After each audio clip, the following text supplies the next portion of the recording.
నమస్కారం. Straight talk చర్చా కార్యక్రమానికి స్వాగతం. అవును, మతం మారితే రిజర్వేషన్ ఉండదు, పోతుంది. అందువల్ల ఆ రిజర్వేషన్ ఆధారంగా పొందినటువంటి ఉద్యోగాలు, ఎంపీ, ఎమ్మెల్యే, కౌన్సిలర్, కార్పొరేటర్ వంటి పదవులు కూడా పోతాయి. ఉద్యోగం పొందే సమయంలో హిందూ మతంలోనే ఉన్నప్పటికీ ఆ తర్వాత క్రైస్తవం కానీ ఇస్లాం కానీ స్వీకరించినట్లయితే అప్పుడు కూడా ఆ ఉద్యోగాలు, పదవులు పోవడం ఖాయం. మద్రాస్ హైకోర్టు ఇటీవల ఈ మేరకు ఇచ్చినటువంటి తీర్పు దేశవ్యాప్తంగా, మరీ ముఖ్యంగా మన ఆంధ్రప్రదేశ్లో తీవ్ర సంచలనం సృష్టించింది. ఒక కులానికి కేటాయించినటువంటి కోటాలో ఉద్యోగం పొందినటువంటి ఉద్యోగి ఆ తర్వాత మతం మారితే ఆ ఉద్యోగం నుంచి తొలగించాలని, అటువంటి వారికి అలా ఉద్యోగాల్లో కొనసాగే హక్కు లేదని, అలాగే ఆ ఉద్యోగానికి ముందు మతం మార్చుకున్న ఆ కొత్త మతానికి చెందినటువంటి కోట వారికి వర్తించదని మద్రాస్ హైకోర్టు తన తీర్పులో స్పష్టం చేసింది. హిందువులలో మాత్రమే భాగమైనటువంటి దళితులు, గిరిజనులు మతం మారి క్రైస్తవం స్వీకరిస్తే వారు ఎస్సీ, ఎస్టీ హోదా కోల్పోతారని, ఒకసారి మతం మార్చుకోవడం వల్ల అసలు వారు హిందువులే కానప్పుడు హిందూ మతంలో అంతర్భాగమైనటువంటి దళితులు, గిరిజనులు అయ్యే అవకాశమే లేదని, వారు క్రైస్తవం స్వీకరిస్తే క్రైస్తవులుగానే పరిగణించబడతారని, వారికి ఎస్సీ, ఎస్టీ రిజర్వేషన్ వర్తించదని హైకోర్టు స్పష్టం చేసింది.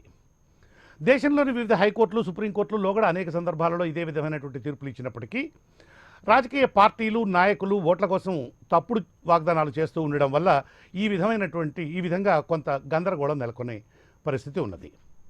హిందూ మతంలో ఉంటూ వివక్ష ఎదుర్కొన్నటువంటి వెనుకబడిన అణగారిన కులాలకు చెందిన వారి ఉన్నతి కోసం, అసమానతలను తొలగించడం కోసం కట్టుబాట్లు, ఆచారాల ఆధారంగా రాజ్యాంగం ద్వారా ఈ విధమైనటువంటి రిజర్వేషన్లను కల్పించారు. మతం మారి మరో మతంలోకి వెళ్ళిపోయినప్పుడు కులంతో పాటు వచ్చినటువంటి రిజర్వేషన్ రెండూ పోతాయని కోర్టు వివరణ ఇచ్చింది. అయితే దళితులు అనేక మంది మతం మార్చుకున్నప్పటికీ హిందువులుగానే కొనసాగుతూ రిజర్వేషన్ ఫలాలను అనుభవిస్తున్నారని హిందూ మతంలో కొనసాగుతున్నటువంటి ఎస్సీలు ఆరోపిస్తున్నారు.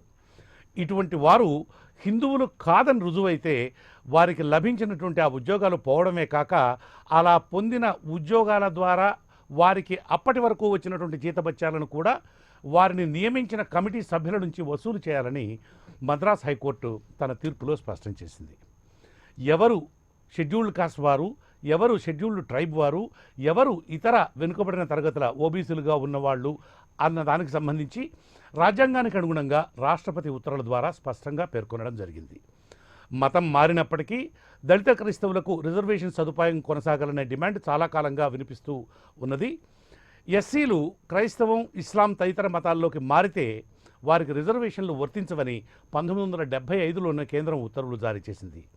షెడ్యూల్డ్ కులాల జాబితాను 1936లోనే బ్రిటిష్ ప్రభుత్వం జారీ చేయగా, రాజ్యాంగం వచ్చిన తర్వాత, అమలులోకి వచ్చిన తర్వాత 1950లో ఎస్సీ కులాలను, 1956లో ఎస్టీ కులాల జాబితాను ప్రకటించారు. ఇది ఈరోజు స్ట్రైట్ టాక్ చర్చా కార్యక్రమం. ఇక ఈ చర్చా కార్యక్రమంలో పాల్గొనేందుకు వైఎస్ఆర్సీపీ నుంచి ఆ పార్టీ అధికార ప్రతినిధి శ్రీ అద్దేపల్లి శ్రీధర్,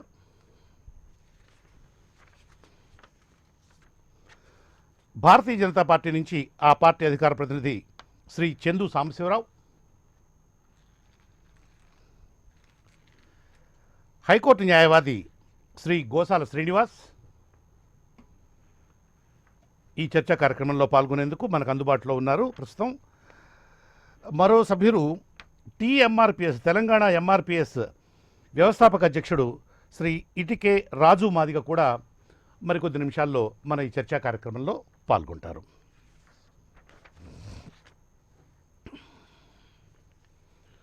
సార్ సాంబశివరావు గారు నమస్కారం అండి. నమస్కారం అండి కృష్ణమోహన్ గారు. సార్, ఇప్పుడు నేను చదివినటువంటి ఇంట్రడక్షన్ వినే ఉండుంటారు.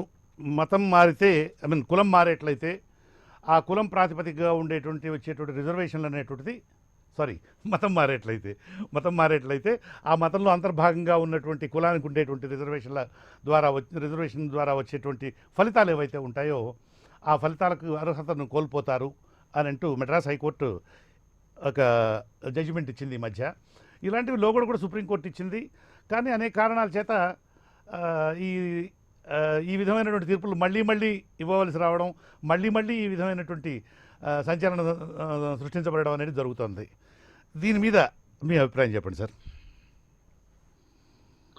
కృష్ణమోహన్ గారు, మీకు, పెద్దల శ్రీనివాస్ గారికి, శ్రీధర్ గారికి అందరికి కూడా నమస్కారం. ప్రేక్షకులకు కూడా. ఈ ఈ టాపిక్ కొద్దిగా సెన్సిటివ్ టాపిక్. మరి ముఖ్యంగా ఇది కాన్స్టిట్యూషనల్ అంటే రాజ్యాంగపరమైనటువంటి సబ్జెక్ట్ కాబట్టి పొలిటికల్ గా మాట్లాడుకుంటే బాగుంటుంది అనేది నా అభిప్రాయం. ఫస్ట్ ఏదో ఈ పార్టీ అభిప్రాయం ఏంటి, ఆ పార్టీ అభిప్రాయం ఏంటి అనే దానికంటే కూడా అసలు దీని పూర్వపరాలు, ఒక సమాజంగా అభివృద్ధి చెందుతున్న సమాజంగా దానికి ఏమన్నా మనం మార్పులు చేర్పులు చేర్చుకోవాల్సిన అవసరం ఉంటే ఎలా చేర్చుకోవాలి, అలాంటి చర్చ జరగాల్సిన అవసరం అయితే ఉందనేది నా అభిప్రాయం. పెద్దలు చాలా మంది, వాళ్ళకి మంచి జరిగినా చెడు జరిగినా వాళ్ళకి అవకాశం ఉన్నా లేకపోయినా కానీ ఈ చర్చ అయితే జరుగుతుంది. కాబట్టి ఆ చర్చ జరగాల్సిన అవసరం ఉంది. ఇక విషయంలోకి వస్తే, రాజ్యాంగ నిర్మాతలు ఆ రోజున ఇది భారతదేశం ప్రధానంగా హిందువుల దేశం కాబట్టి హిందువులను ఉద్దేశించే, హిందువులలో ఉన్నటువంటి ఈ క్యాస్ట్ సిస్టమ్ ని దృష్టిలో పెట్టుకుని, ఈ క్యాస్ట్లు కూడా కొన్ని క్యాస్ట్లు వివక్షకు గురైనవి కాబట్టి, సామాజిక అసమానతలకు గురైనవి కాబట్టి, ఆర్థిక అసమానతలకు గురైనవి కాబట్టి వాళ్ళకి కొంత హ్యాండ్ హోల్డింగ్ ఉండాలి, కొంతకాలం పాటు వాళ్ళకి ప్రభుత్వం సహాయం చేయాలి, అండగా నిలబడాలి అనే ఒక సదుద్దేశంతో ఒక ప్రొవిజన్ ని ఏర్పాటు చేశారు.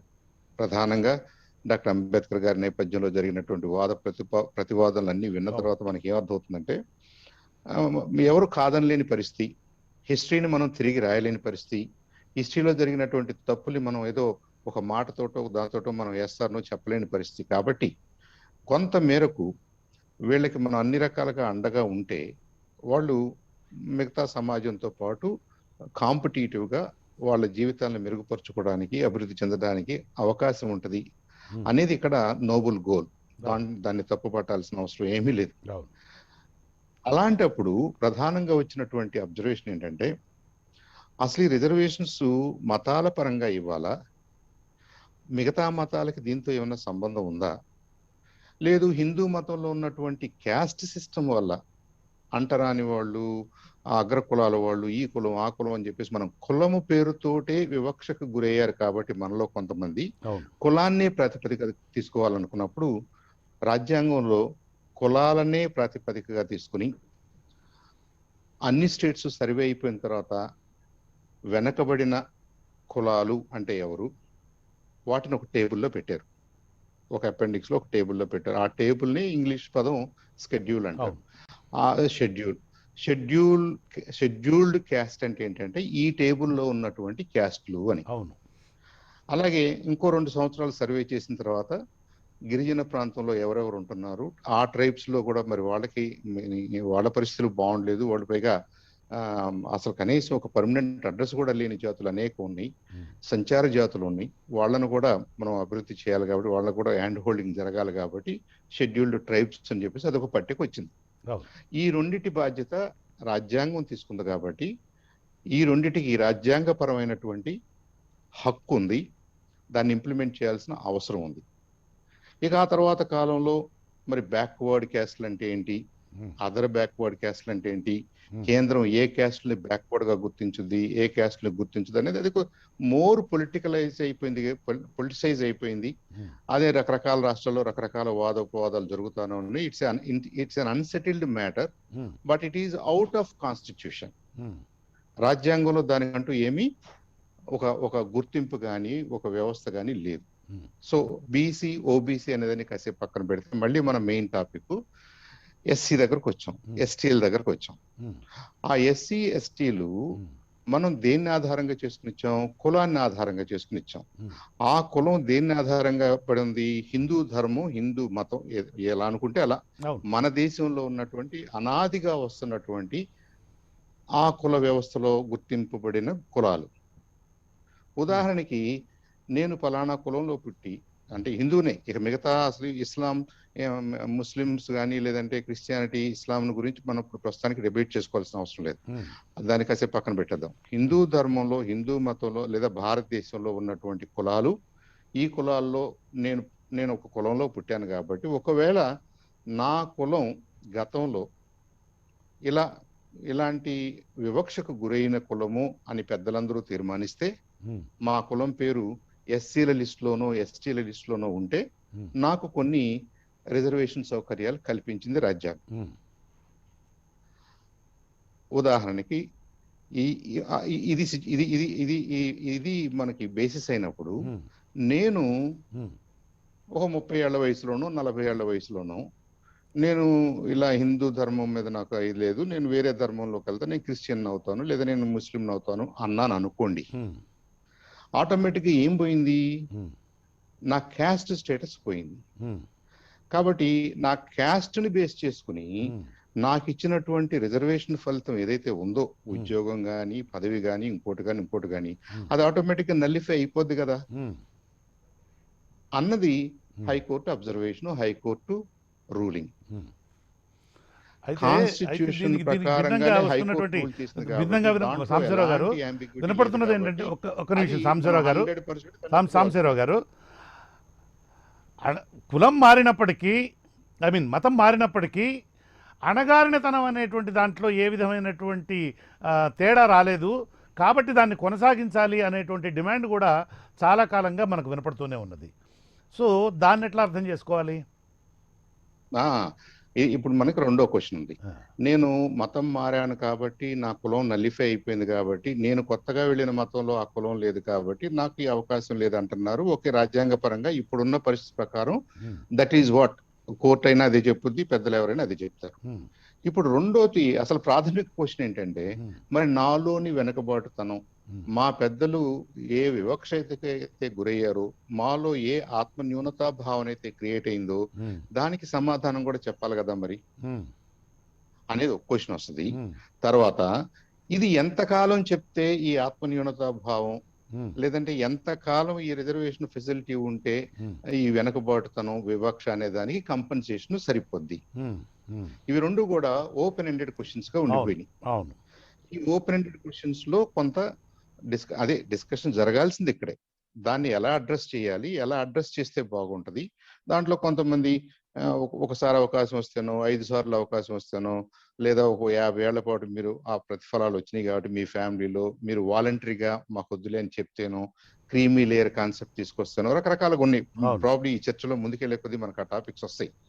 బట్ ఏదేమైనా యాజ్ ఆఫ్ నౌ రాజ్యాంగం ఏం చెప్తుందో కోర్టు అదే అబ్జర్వేషన్ లో ఉంది. దాన్ని మనం ఏమంటానికి లేదు, అది శిరోధార్యం.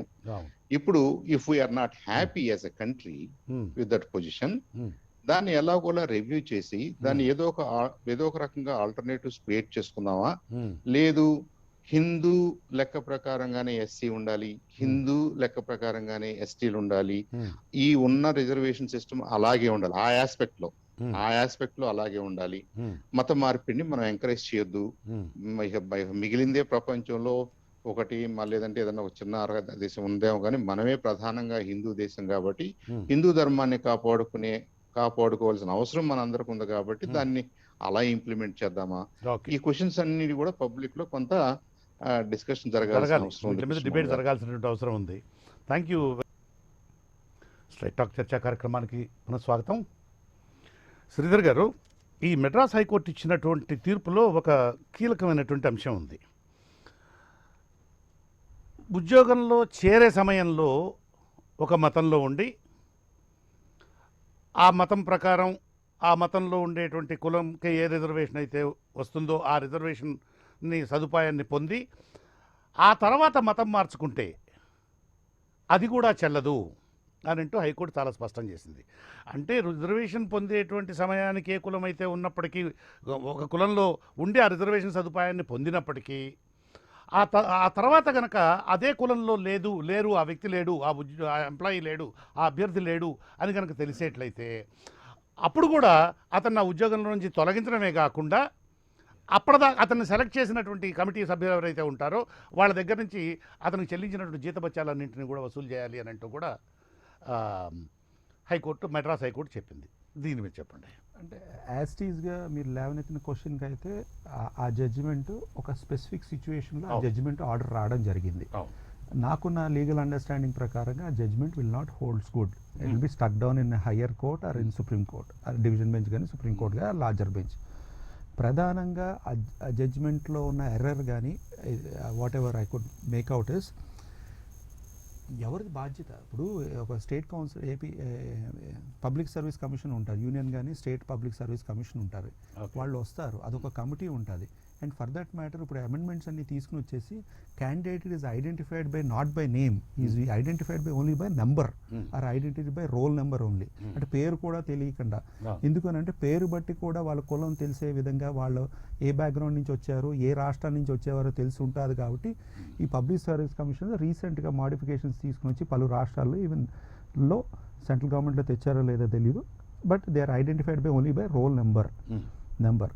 సో అలాంటప్పుడు వాళ్ళు ఏదో ఉద్యోగం ఇస్తే ఫ్యూచర్లో ఆయన ఏదో కులం మార్చినా మతం మార్చుకున్నా అంటే తప్పుడు పద్ధతిలో కనుక ఉద్యోగాన్ని సంపాదించి ఉంటే అనేది అక్కడ భావన. అదే ఆ విధంగా వస్తే వీరికి రిప్రికాషన్స్ అనేది సరికాదు. వన్ ఏదైతే మద్రాస్ హైకోర్టు ముందర ఆర్గ్యుమెంట్స్ జరిగినాయో అక్కడ స్పెసిఫిక్ ఇష్యూ ఏంటంటే some candidates have played fraud getting the reservation benefit. After that they again went back and got to their parent కులం కానీ మతం కానీ. అక్కడ అది ఎందుకునంటే మీ అందరికీ తెలిసిన విషయం, ఇందాక సాంబశివరావు గారు కన్వీనియంట్గా అన్నారు భారతదేశం ఏమో భారతీయులది అని. భారతదేశం సెక్యులర్ దేశం, ప్రస్తుతానికి మెజారిటీ హిందువులు ఉన్నారు, అది రేపొద్దున ఉంటుందా లేదా I have my own doubts. ఎందుకంటే the kind of population explosion ఇతర రిలీజియన్స్లో జరుగుతున్నది చూస్తూ ఉంటే రేపొద్దున భారతదేశంలో మైనారిటీ హిందువులు అనే విధంగా వచ్చే కూడా ఆస్కారం ఉన్నది. భారతదేశం ఖచ్చితంగా అన్ని రాష్ట్రాలు కూడా ఫ్యామిలీ ప్లానింగ్ కొంచెం కంట్రోల్ చేయాలనేది ప్రధానంగా. ఎందుకంటే మనకున్న limited resources, limited assets, limited ఫెసిలిటీస్తో రేపొద్దున ఇంత పాపులేషన్ ఎక్స్ప్లోజన్ ఉంటే కష్టం. ప్రధానంగా రిజర్వేషన్ ఏ బేసిస్లో ఇచ్చారు అని అంటే అప్పుడున్న కాన్స్టిట్యూషన్ ఫార్ములేషన్ అయిన టైంకి ఒక 10 years ఇద్దాం అనుకున్నారు, లెవెల్ ప్లేయింగ్ ఫీల్డ్ తీసుకుని వద్దాం అనుకున్నారు. అన్టచబిలిటీ అనే కారణాల వలన సోషియో ఎకనామిక్ కల్చరల్ బ్యాక్వర్డ్నెస్ ఉన్న వాళ్ళకి ఒక లెవెల్ ప్లేయింగ్ ఫీల్డ్ తీసుకుని రావడానికి అడ్మిషన్స్లోనూ ఉద్యోగ అవకాశాల్లో ఇవ్వడం జరిగింది. అది కూడా ఒక 10 years ఇవ్వడం జరిగింది. 10 yearsలో వీళ్ళందరూ లెవెల్ ప్లేయింగ్ ఫీల్డ్కి వస్తారు, ఇతరులతో పోటీ పడే విధంగా ఉంటుందన్న. బట్ అనేక కారణాల వల్ల ఏ పొలిటికల్ పార్టీ ఉన్నా కూడా ఈ రిజర్వేషన్స్ అన్నీ కూడా ప్రతి 10 yearsకి ఎక్స్పాండ్ చేసుకుంటూ వెళ్ళిపోయారు. ఏది ఎస్సీ ఎస్టీలకి. దాని తర్వాత బీసీ రిజర్వేషన్ అనేది టేబుల్ మీదకి వచ్చింది. ఆ బీసీ రిజర్వేషన్ ఎంజాయ్ చేసే వాళ్ళందరూ కూడా దాంట్లో ఏంటంటే every 10 years BC reservation enjoy చేసే వాళ్ళు కూడా ఒక రివ్యూ ఉండాలి. రివ్యూ అంటే ఒక పలానా కులం కానీ వాళ్ళు ఎంజాయ్ చేస్తే బీసీ రిజర్వేషన్ వాళ్ళు ఉన్నతంగా అయితే బీసీ స్టేటస్ రిమూవ్ చేయాలి వాళ్ళకి. కానీ ఆశ్చర్యంగా భారతదేశంలో అన్ని రాష్ట్రాల్లో కూడా ఆ బీసీ రిజర్వేషన్ ఎంజాయ్ చేసేవాళ్ళు అలాగే బీసీ స్టేటస్ ఎంజాయ్ చేస్తున్నారు ఇన్నేళ్ళు. దెన్ ఆ బీసీ రిజర్వేషన్ కావాలని చాలామంది కోరుకుంటున్నారు. అండ్ అది కొత్త వాళ్ళు అంటే ఎక్కడ లూప్ హోల్ ఉన్నది, లేకపోతే బ్యాడ్ మేనేజ్మెంట్ జరుగుతుంది, బ్యాడ్ అడ్మినిస్ట్రేషన్ జరుగుతున్నది. ఎందుకంటే ఎస్సీ ఎస్టీలకి 10 years ఇస్తామన్నారు, బీసీలకి ప్రతి 10 years రివ్యూ అన్నారు. అంటే ఎస్సీ ఎస్టీకి 60-70 ఏళ్ళ నుంచి రిజర్వేషన్ నడుస్తుంది, బీసీలేమో ఎక్కువ మంది అడుగుతున్నారు. ఒక 4 జడ్జిమెంట్లు చెప్తాను. Supreme court judgment Indira Sawhney union of ఇండియాలో ఏమున్నదంటే 1993 SCC 477లో reservation may cross or exceed 50% అన్నారు. కానీ పలు జడ్జిమెంట్లు ఏమున్నాయి 50% ఎక్సీడ్ అవ్వకూడదు అని ఉన్నారు. కెన్ ఎక్సీడ్ అని చెప్పి ఇందిరా సాహ్ని. అండ్ తమిళనాడులో ఆల్రెడీ 50% కన్నా మించిపోయి 60% కూడా మించిపోయినట్టు సందర్భం. ఇంకోటి కాన్స్టిట్యూషన్ ఆర్టికల్ 1516లో కాన్స్టిట్యూషన్ అమెండ్మెంట్ 81 తీసుకుని వచ్చిన తర్వాత judgement Nagaraju and others union of India reported in 2006-8 SCCలో ఈ విధంగా ఇవ్వచ్చు, రిజర్వేషన్ ఇవ్వచ్చు అని అన్నారు. Ashok Kumar Thakur and union of India reported in SCC 6/2008లో ఉద్యోగాలే కాకుండా ఎంపీ పదవులు కానీ, ఎమ్మెల్యే పదవులు కానీ, ఎమ్మెల్సీ పదవులు కానీ, అలాగే ఇతర కార్పొరేటరు, తర్వాత జడ్పీటీసీ, ఎంపీటీసీ ఇలాంటి పదవులు ఏవైతే ఉంటాయో వీటిలకు గనక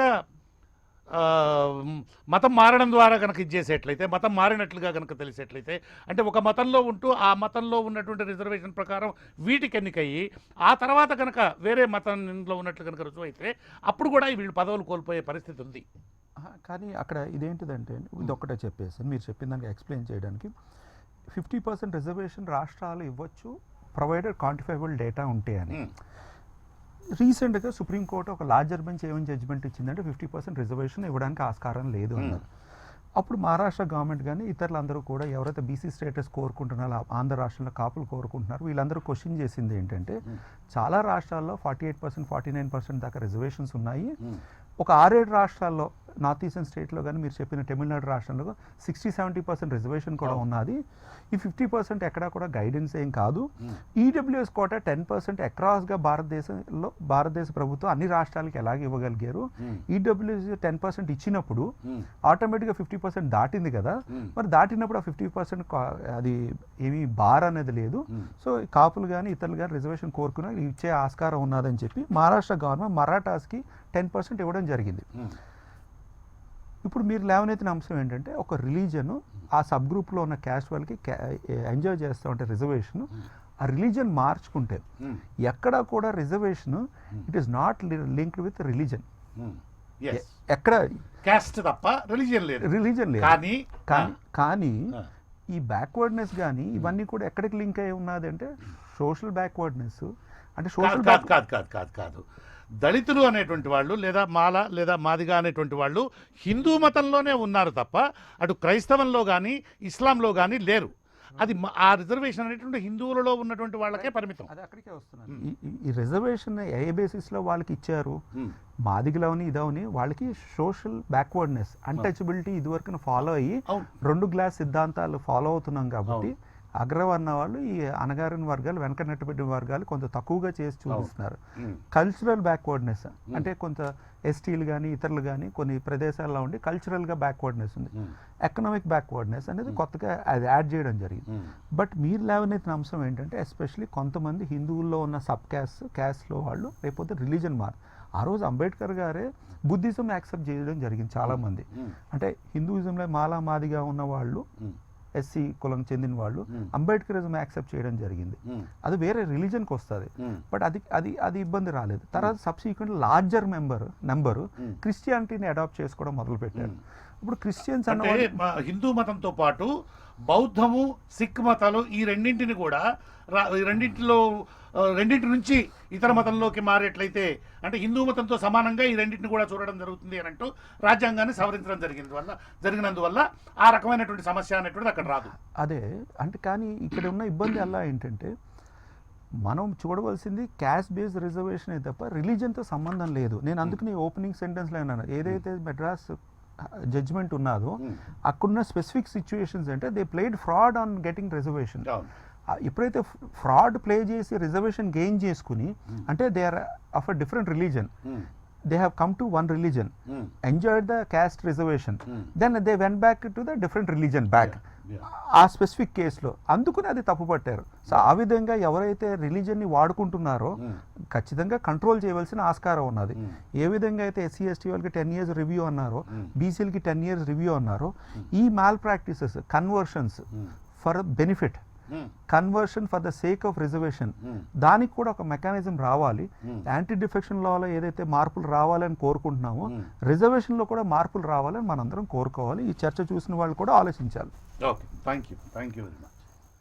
శ్రీనివాస్ గారు, గుడ్ ఈవినింగ్. ఈ సబ్జెక్ట్ మీకు సంబంధించినటువంటిది ప్రధానంగా ఇప్పటిదాకా వచ్చినటువంటి మిత్రులు ఇద్దరు సాంబశివరావు గారు ఇటు శ్రీధర్ గారు మాట్లాడినటువంటి మాటలు కూడా విన్నారు, ఇంట్రడక్షన్ కూడా విన్నారు. సో మీరు చెప్పదలుచుకున్నది చెప్తూనే నేను అడిగేటువంటి ఒక క్వశ్చన్కి కూడా సమాధానం చెప్పండి. ఎస్సీ రిజర్వేషన్ పొంది ఎస్సీ రిజర్వేషన్ ద్వారా ఉద్యోగం సంపాదించుకొని ఆ తర్వాత ఇతర మతాలను కనుక ప్రాక్టీస్ చేసేట్లయితే వాళ్ళ ఆ విషయం కనుక ఎస్టాబ్లిష్ కనుక అయ్యేట్లయితే వాళ్ళ ఉద్యోగానికి ప్రమాదం ఉండేటువంటి అవకాశం ఈ తీర్పు ద్వారా ఉన్నది అని అనిపిస్తోంది. దాన్ని కూడా మీరు కొంచెం టచ్ చేసి మిగతా మీరు చెప్పదలుచుకున్నటువంటి విషయాన్ని చెప్పండి. తప్పకుండా. మీరు అడిగిన ప్రశ్న మధ్యలో ఉద్భవిస్తుంది కాబట్టి అప్పుడు చెప్పనా లేకపోతే ముందుగా చెప్పానా? మీ ఇష్టం, మీకు ఎట్లా కన్వీనియంట్ అయితే అట్లా చెప్పండి. ఈ సబ్జెక్ట్ కి 2 రాజకీయ నేతల్ని పిలిచి పాపం వాళ్ళని కత్తి మీద సాములాగా ఇబ్బందికరంగా, ముఖ్యంగా మా అద్దేపల్లి గారు కొంచెం చాలా ఇబ్బంది పడ్డారు. మా సాంబశివరావు గారు అయితే ఇక ఏమి ఇబ్బంది పడకుండా చెప్పేది చర్చ జరగాలన్నారు. ఈ దేశం హిందూ దేశం కాబట్టి హిందువు దృష్టిలో పెట్టే రాజ్యాంగం రాశారన్న విషయం చెప్పారు. బహుశా రాజ్యాంగం రాసేటప్పుడు ఆ డిబేట్ కొంచెం చదివి ఉంటారు. 3000 పేజీల పుస్తకం అది. 3000 రూపాయలకే సబ్సిడీ మీకు దొరుకుతోంది. ప్రతి ఆర్టికల్ మీద డిబేట్ మనకి కూలంకషంగా దొరుకుతుంది. దాని మీద డిబేట్ లో డాక్టర్ బాబాసాహెబ్ అంబేద్కర్ యొక్క ఆయన అభిప్రాయాలు, మిగతా వాళ్ళ అభిప్రాయాలు, దాని మీద డిబేట్ లో పర్యవసానం ఏ విధంగా వచ్చింది. ఆర్టికల్ ఆ 341 దగ్గరికి వెళ్లే ముందు మన కృష్ణమోహన్ గారు చక్కటి విషయం కూడా లేవనెత్తారు. హిందూ అంటే ఏమిటని. ఆర్టికల్ 25 లో హిందూ అన్నది చక్కగా చెప్తూ సిక్, జైన్, బుద్ధ్ కాబట్టి వాళ్ళు వేరే హిందూ కాకుండా వేరే అక్కర్లేదు. వారు బాబాసాహెబ్ అంబేద్కర్ బుద్ధిజం ఎందుకు తీసుకున్నారు అన్న విషయంలో ఆయన వివరణ ఇస్తూ, నేను పరాయి మతాలని, పరాదేశాల నుంచి దిగుమతి చేసుకుని మతాన్ని తీసుకోలేను. ఈ భూమిలో పుట్టి ఈ భూమిలో ఉండి నాకు పవిత్రమైన ఈ భూమే కాబట్టి ఈ భూమిని నమ్ముతున్నాను, నేను ఈ మాత్రమే బిడ్డనని ఆయన వ్యాఖ్యానం అది. కాబట్టి క్యాస్ట్ సిస్టమ్ బుద్ధిజం ఉందా లేదా అది పక్కన పెడదాం. ఇండియన్ బుద్ధిజంలో క్యాస్ట్ సిస్టమ్ ఉంది, మిగతా బుద్ధిజాలు పక్కన పెడదాం. ఇక్కడ క్యాస్ట్ సిస్టమ్ ఉంది. వాళ్ళ అంటరాంతనానికి ఇక్కడ వాళ్ళు ఏదైతే ఉదాసీనతకి ఏదైతే వాళ్ళు డిస్క్రిమినేషన్ గురయ్యారో, ఆయన బాబాసాహెబ్ అంబేద్కర్ ఇక్కడ మాట చెప్పారు, నేను ఎందుకు బుద్ధిజం తీసుకుంటున్నాను అని చెప్తూ, ఈవేళ నన్ను నైజాం నవాబ్ గారు ప్రైమ్ మినిస్టర్ విమానాశ్రయానికి పిలిచారు. కారణం ఏంటంటే నా వెనకాల ఉన్న అశేషమైన కోట్లాది ఎస్సీలు ఇస్లాం తీసుకుంటారని. నన్ను కమ్యూనిస్టు కూడా ప్రయత్నం చేస్తున్నాను, నన్ను కమ్యూనిస్ట్ గా మారుద్దామని. ఎందుకంటే మా అమాయక మిత్రులు నా వెనకాల ఉన్నారు కదా, వాళ్ళ గురించి అని. అలాగే క్రిస్టియానిటీ గురించి కూడా వివరంగా ఇచ్చారు. ఆయన వివరంగా ఇస్తూ ఈ రాజ్యాంగ డ్రాఫ్టింగ్ కమిటీ సమయంలో రాజ్యాంగ పరిషత్తుల ఉపన్యాసాల్లో ఆయన ఖచ్చితంగా చెప్పారు, క్యాస్ట్ డిస్క్రిమినేషన్ ఏం మాట్లాడలేదు, అన్టచబిలిటీ ఒకటే వరడు వాడారు. అన్టచబిలిటీ, ఈ అన్టచబిలిటీలో న్యూనత ఎక్కడికి రానివారు, చెరులో దిగినవారు, స్కూల్లో పక్కన కూర్చొనివారు. ఆయన పెట్టి బేడ బయటికి చేశారు కదా, అదంతా ఈ అనుభవంతో ఈ రిజర్వేషన్స్ ఇవ్వాలి. ఇస్తే దీనికి ఆయన పూర్తిగా వ్యతిరేకం. 10 సంవత్సరాలు మించి ఇవ్వద్దు అన్నాడు ఆయన. మీరు 100 కేజీలు ఎత్తితే మా వాళ్ళు కూడా 100 కేజీలు ఎత్తారు. మీరు మాకు 40, మీకు 100 అనుకుంటే మా జీవితాంతం మా వాళ్ళు 40 కన్నా ఎక్కువ ఎత్తారు. ఇది కాంప్రమైజ్ అయిపోతారు. ఇలా కాంప్రమైజ్ అయిపోకుండా సర్వాంగీణ ఉన్నతి అని మాట్లాడారు ఆయన పదం. ఆయన టోటల్ డెవలప్మెంట్, ఒక ఆర్గాన్, పోలియో ఆర్గాన్ ఉంటే ఆ సొసైటీ మంచి సొసైటీ కాదని ఉద్దేశంతో మాట్లాడారు. ఇక్కడ కృష్ణమోహన్ గారు అడిగిన విషయంలో ఈ ప్రధాన ఉద్దేశం అన్టచబిలిటీయే. ఈ అన్టచబిలిటీగా ఇక్కడ ఉంటున్నప్పుడు వీళ్ళని ఎలా లిఫ్ట్ చేయాలి, అందరితో సమానంగా ఎలా తీసుకురావాలి, దాని ఉద్దేశంతో రిజర్వేషన్ ఇచ్చినప్పుడు మీరందరూ ముందు బుద్ధిజం తీసుకునేవారు, బుద్ధిజం ఎక్కువైపోతుండేవారు, ఇప్పుడైతే క్రిస్టియానిటీకి వెళ్ళిపోతున్నారని. ఈ దేశం ఇంకెన్నాళ్ళు ఉంటుంది హిందూ దేశంగా అని చెప్పి మా అద్దేపల్లి వారు పాపం బాధపడ్డారు. ఏం బాధపడకండి, ఉంటుంది అలాగా, ఎంతో కాలం దగ్గరలోనే ఉందంతగా బాధపడ్డారు. అంచేత మనకి రాజ్యాంగ పరిషత్తు డాక్యుమెంట్స్ చదవకుండా ఆర్టికల్ 341, 342 అర్థంలో అది కేవలం ఏముంది, అక్కడ ఏం చెప్పలేదు అనుకుంటాం. ఏం చెప్పలేదు అనుకోవద్దండి. It's a part of constitution debate పుస్తకం ఉంది, అఫీషియల్ బుక్ అది. అది చదివితే దాని మీద ఏం జరిగింది, చర్చ ఏం జరిగింది అని వస్తుంది. ఇప్పుడు వద్దాం, దీని మీద స్పెసిఫిక్ గా ఏం లేదంటున్నారు. ఏం లేదనుకోవడం కాదు. సుప్రీంకోర్టు జడ్జిమెంట్ లో ఒక పదాన్ని వాడు చక్కగా చెప్పింది, no doubt we agree with the Madras High Court judgment అని చెప్పి ది మైకేల్ కేసు, అది ఆ మైకేల్ కేసులో ది ఒక విషయం చెప్పారు, that the general is that conversion operates expulsion from the caste. In other words, they convert cases to have any caste because caste is predominantly a feature of Hindu society and ceases to be a Hindu. Ordinarily, a person who ceases to be a Hindu would not be regarded by the other members of the community or the caste as belongs to their fold. ఎవరైతే religion community నుంచి విడిపోతాడంటే, religion వెళ్ళిపోతాడో automatic గా community fold నుంచి కూడా వెళ్ళిపోతాడు. అతను కమ్యూనిటీతో identify అవడానికి వీల్లేదు.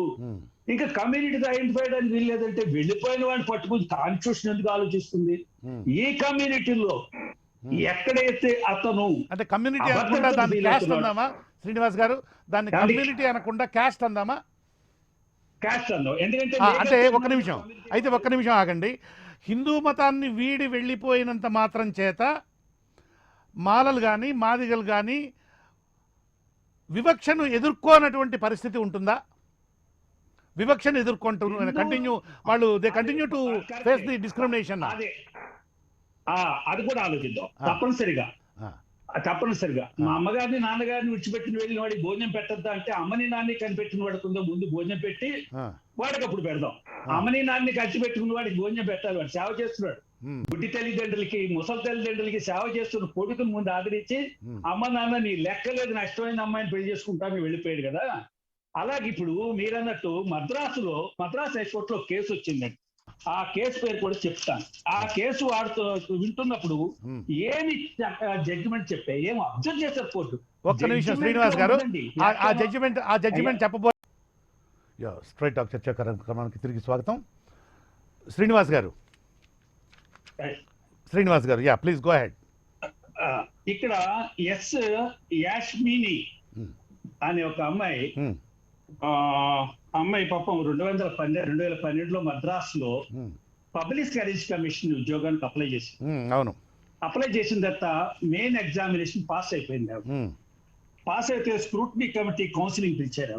Counselling ముందుగానే వాళ్ళకి పాపం నోటీస్ ఇచ్చారు.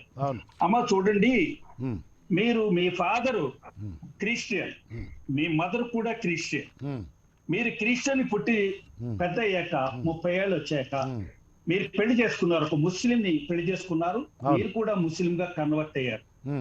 కన్వర్ట్ అయిన తర్వాత ఈ ఉద్యోగ ప్రకటన చూసి మళ్ళీ మీరు వెనక్కి నేను క్రిస్టియన్ ఆ అమ్మాయి వాళ్ళకి క్రిస్టియన్ ఎస్సీ కాబట్టి నాకు నేను ఎస్సీ సర్టిఫికేట్ కావాలని చెప్పి ఒక ఎస్సీ సర్టిఫికేట్ పుట్టించి దాన్ని మీరు దీంతో జడ్జ్ చేసి అప్లికేషన్ పెట్టారు. ఒకవేళ మీరు నిజంగా క్రిస్టియన్ అయి ఉండి ఎస్సీ క్రిస్టియన్ అండి ఇస్లాంలోకి మీరు కన్వర్ట్ అవ్వలేదు అనుకుందాం, అప్పుడు కూడా మీరు ఎస్సీ కాదు, నాడార్ ఫ్యామిలీ వాళ్ళది. అక్కడి నుంచి మీరు క్రిస్టియన్ నాడారు కాబట్టి బీసీసీ కిందే వస్తారు. మీరు అప్పటికి మీ ఏజ్ కూడా అయిపోయింది. మీరు 35 years అవైల్ చేసుకుందాం అనుకున్నారు ఏజ్ లిమిట్ ని, ఎస్సీకి ఇచ్చింది ఏజ్ లిమిట్. ముస్లిమ్స్ ని అదర్ కమ్యూనిటీ లభ్యం కాదు ఇక్కడ అని చెప్పి రిజెక్ట్ చేశారు ఆవిడ అప్లికేషన్ ని. ఆవిడ అప్లికేషన్ రిజెక్ట్ చేసి 2000 కోర్టులో జరిగింది. సుప్రీంకోర్టు దాకా కూడా వెళ్ళింది. ఒక ఇస్లాం ని పెళ్లి చేసుకున్నావు, ఇస్లాం గా కన్వర్ట్ అయ్యో, మళ్ళీ నేను వెనక్కి వచ్చేస్తున్నాను నా పేరెంటల్ రిలీజియన్ కని అని. మీ పేరెంట్స్ కూడా క్రిస్టియన్స్, వాళ్ళు క్రిస్టియన్ ప్రాక్టీస్ చేస్తున్నారు అని రుజువు చేశారు. ప్రాక్టీస్ చేస్తున్నారు. ఒకవేళ మీరు ఇస్లాం గా కన్వర్ట్ అవ్వకపోయి ఉంటే మీరు బీసీసీ వచ్చి ఉండేది, అయినా మీకు ఏజ్ రిలాక్సేషన్ లేదు అని చెప్పేసి వాళ్ళు స్క్రూటినీ కమిటీ ఇచ్చిన రిపోర్ట్ ఆధారంగా ఆవిడ డిస్క్వాలిఫై చేశారు.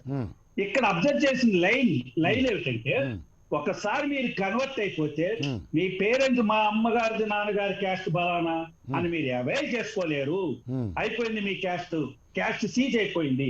సీజర్ అనే మాట మాట్లాడారు హైకోర్టులో కూడా. అక్కడ సుప్రీంకోర్టులో వాళ్ళు హైకోర్టు వారు ఇచ్చిన తీర్పు 1992 సుప్రీంకోర్టు కేసు ఆధారంగా 2012లో తీర్పు చెప్పారు. 1992 సుప్రీంకోర్టు ఆ కేసులన్నీ చెప్తే టైం అయిపోతుంది. ఇక్కడ ఈ ప్రజెంట్ కేసు మీరు అడిగారు కదా, ఈ ప్రజెంట్ ఇప్పుడు హైకోర్టుకు సంబంధించినటువంటి ఎగ్జాంపుల్ ఇచ్చారు కదా, అది అయిపోయింది. ఇప్పుడు నేను ఇందాక అడిగినటువంటి ప్రశ్నను అడ్రస్ చేయండి.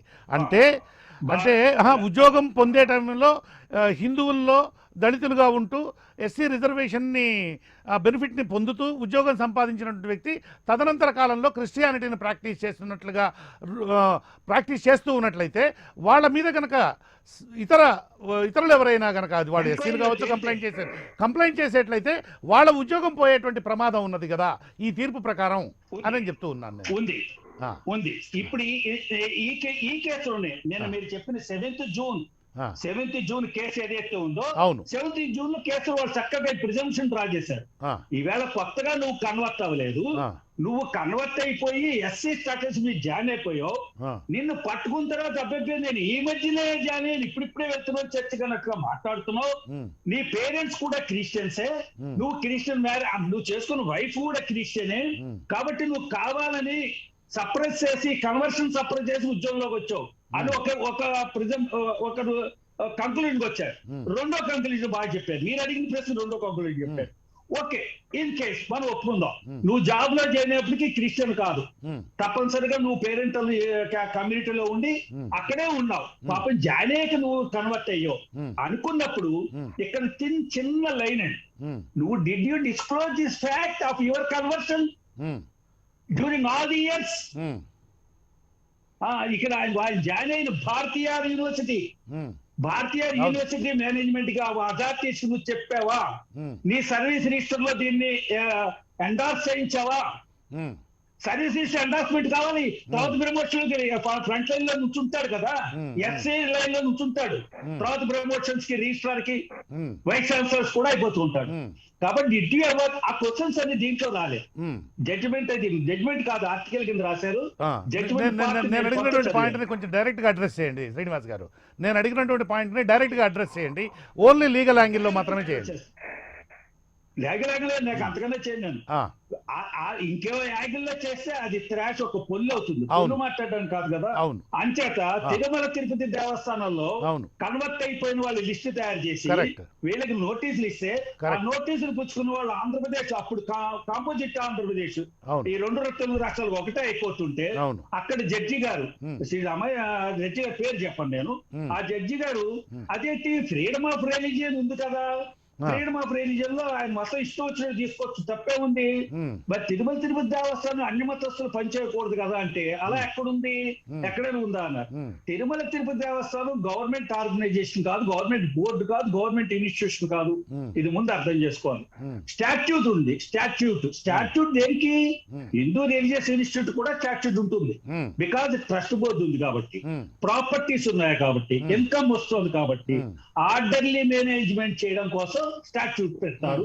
ఐఏఎస్ ఆఫీసులు అక్కడ ఎగ్జిక్యూటివ్ ఆఫీసులు ఉంటారు. బట్ స్టాట్యూట్ చెప్పింది, అక్కడ ఏదైతే సాంప్రదాయం చెప్పిందో సాంప్రదాయం ప్రకారం అన్ని మతస్థులు పనిచేయకూడదు అని ఉంది. కానీ వాడు జాయిన్ అయినప్పుడు ఇందే కదా, మధ్యలో మారాడు, మారకూడదా? స్వేచ్ఛ ఉంది కదా అన్నాడు. స్వేచ్ఛ ఉందంటే ఆయన స్వేచ్ఛ కాదు, భంగం కాదు. కాబట్టి ఇక్కడ వెంటనే ఈ ఉద్యోగాన్ని రిజైన్ చేయలేడు. డిస్క్లోజ్ చేయాలి కదా, ఒక లెటర్ పెట్టి, సార్ ఫలానా రోజు నేను బాప్టిజం తీసుకున్నాను, నాకు జీసస్ క్రైస్ట్ మీద నమ్మకం ఉంది, లేకపోతే ఇస్లాం మీద నమ్మకం ఉంది, లేకపోతే ఇంకో అదేదో కన్ఫ్యూషియస్ సిద్ధాంతం మీద నమ్మకం ఉంది, కాబట్టి నేను మతం తీసుకున్నాను అని నోటిఫై చేయాలి. ఇది కన్వర్షన్ అన్నది ఖచ్చితంగా నోటిఫై చేయాలి. మీనాక్షపురం సంఘటన గుర్తొస్తే తెలుస్తుంది. నోటిఫై చేయకపోతే అక్కడ ఒక క్రిమినల్ ఇంటెన్షన్ ఉంది, ఒక మైలాఫైడ్ ఇంటెన్షన్ ఉంది. ఆ మైలాఫైడ్ ఇంటెన్షన్ ఎవరు చెప్పారు? ఈ జడ్జిమెంట్ మద్రాస్ హైకోర్టు జడ్జిమెంట్ లో చెప్పారు. అంచేది ఎవరైనా ఉద్యోగంలో చేరి మరి ఆయన సర్వీస్ రిజిస్టర్ లో అది ఎండార్స్మెంట్ రావాలంటే అక్కర్లేదా?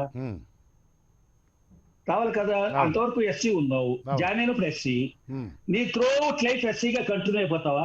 హిందూ ఎస్సీ, ఒక ఎస్సీ ఉందండి, హిందూ ఎస్సీ.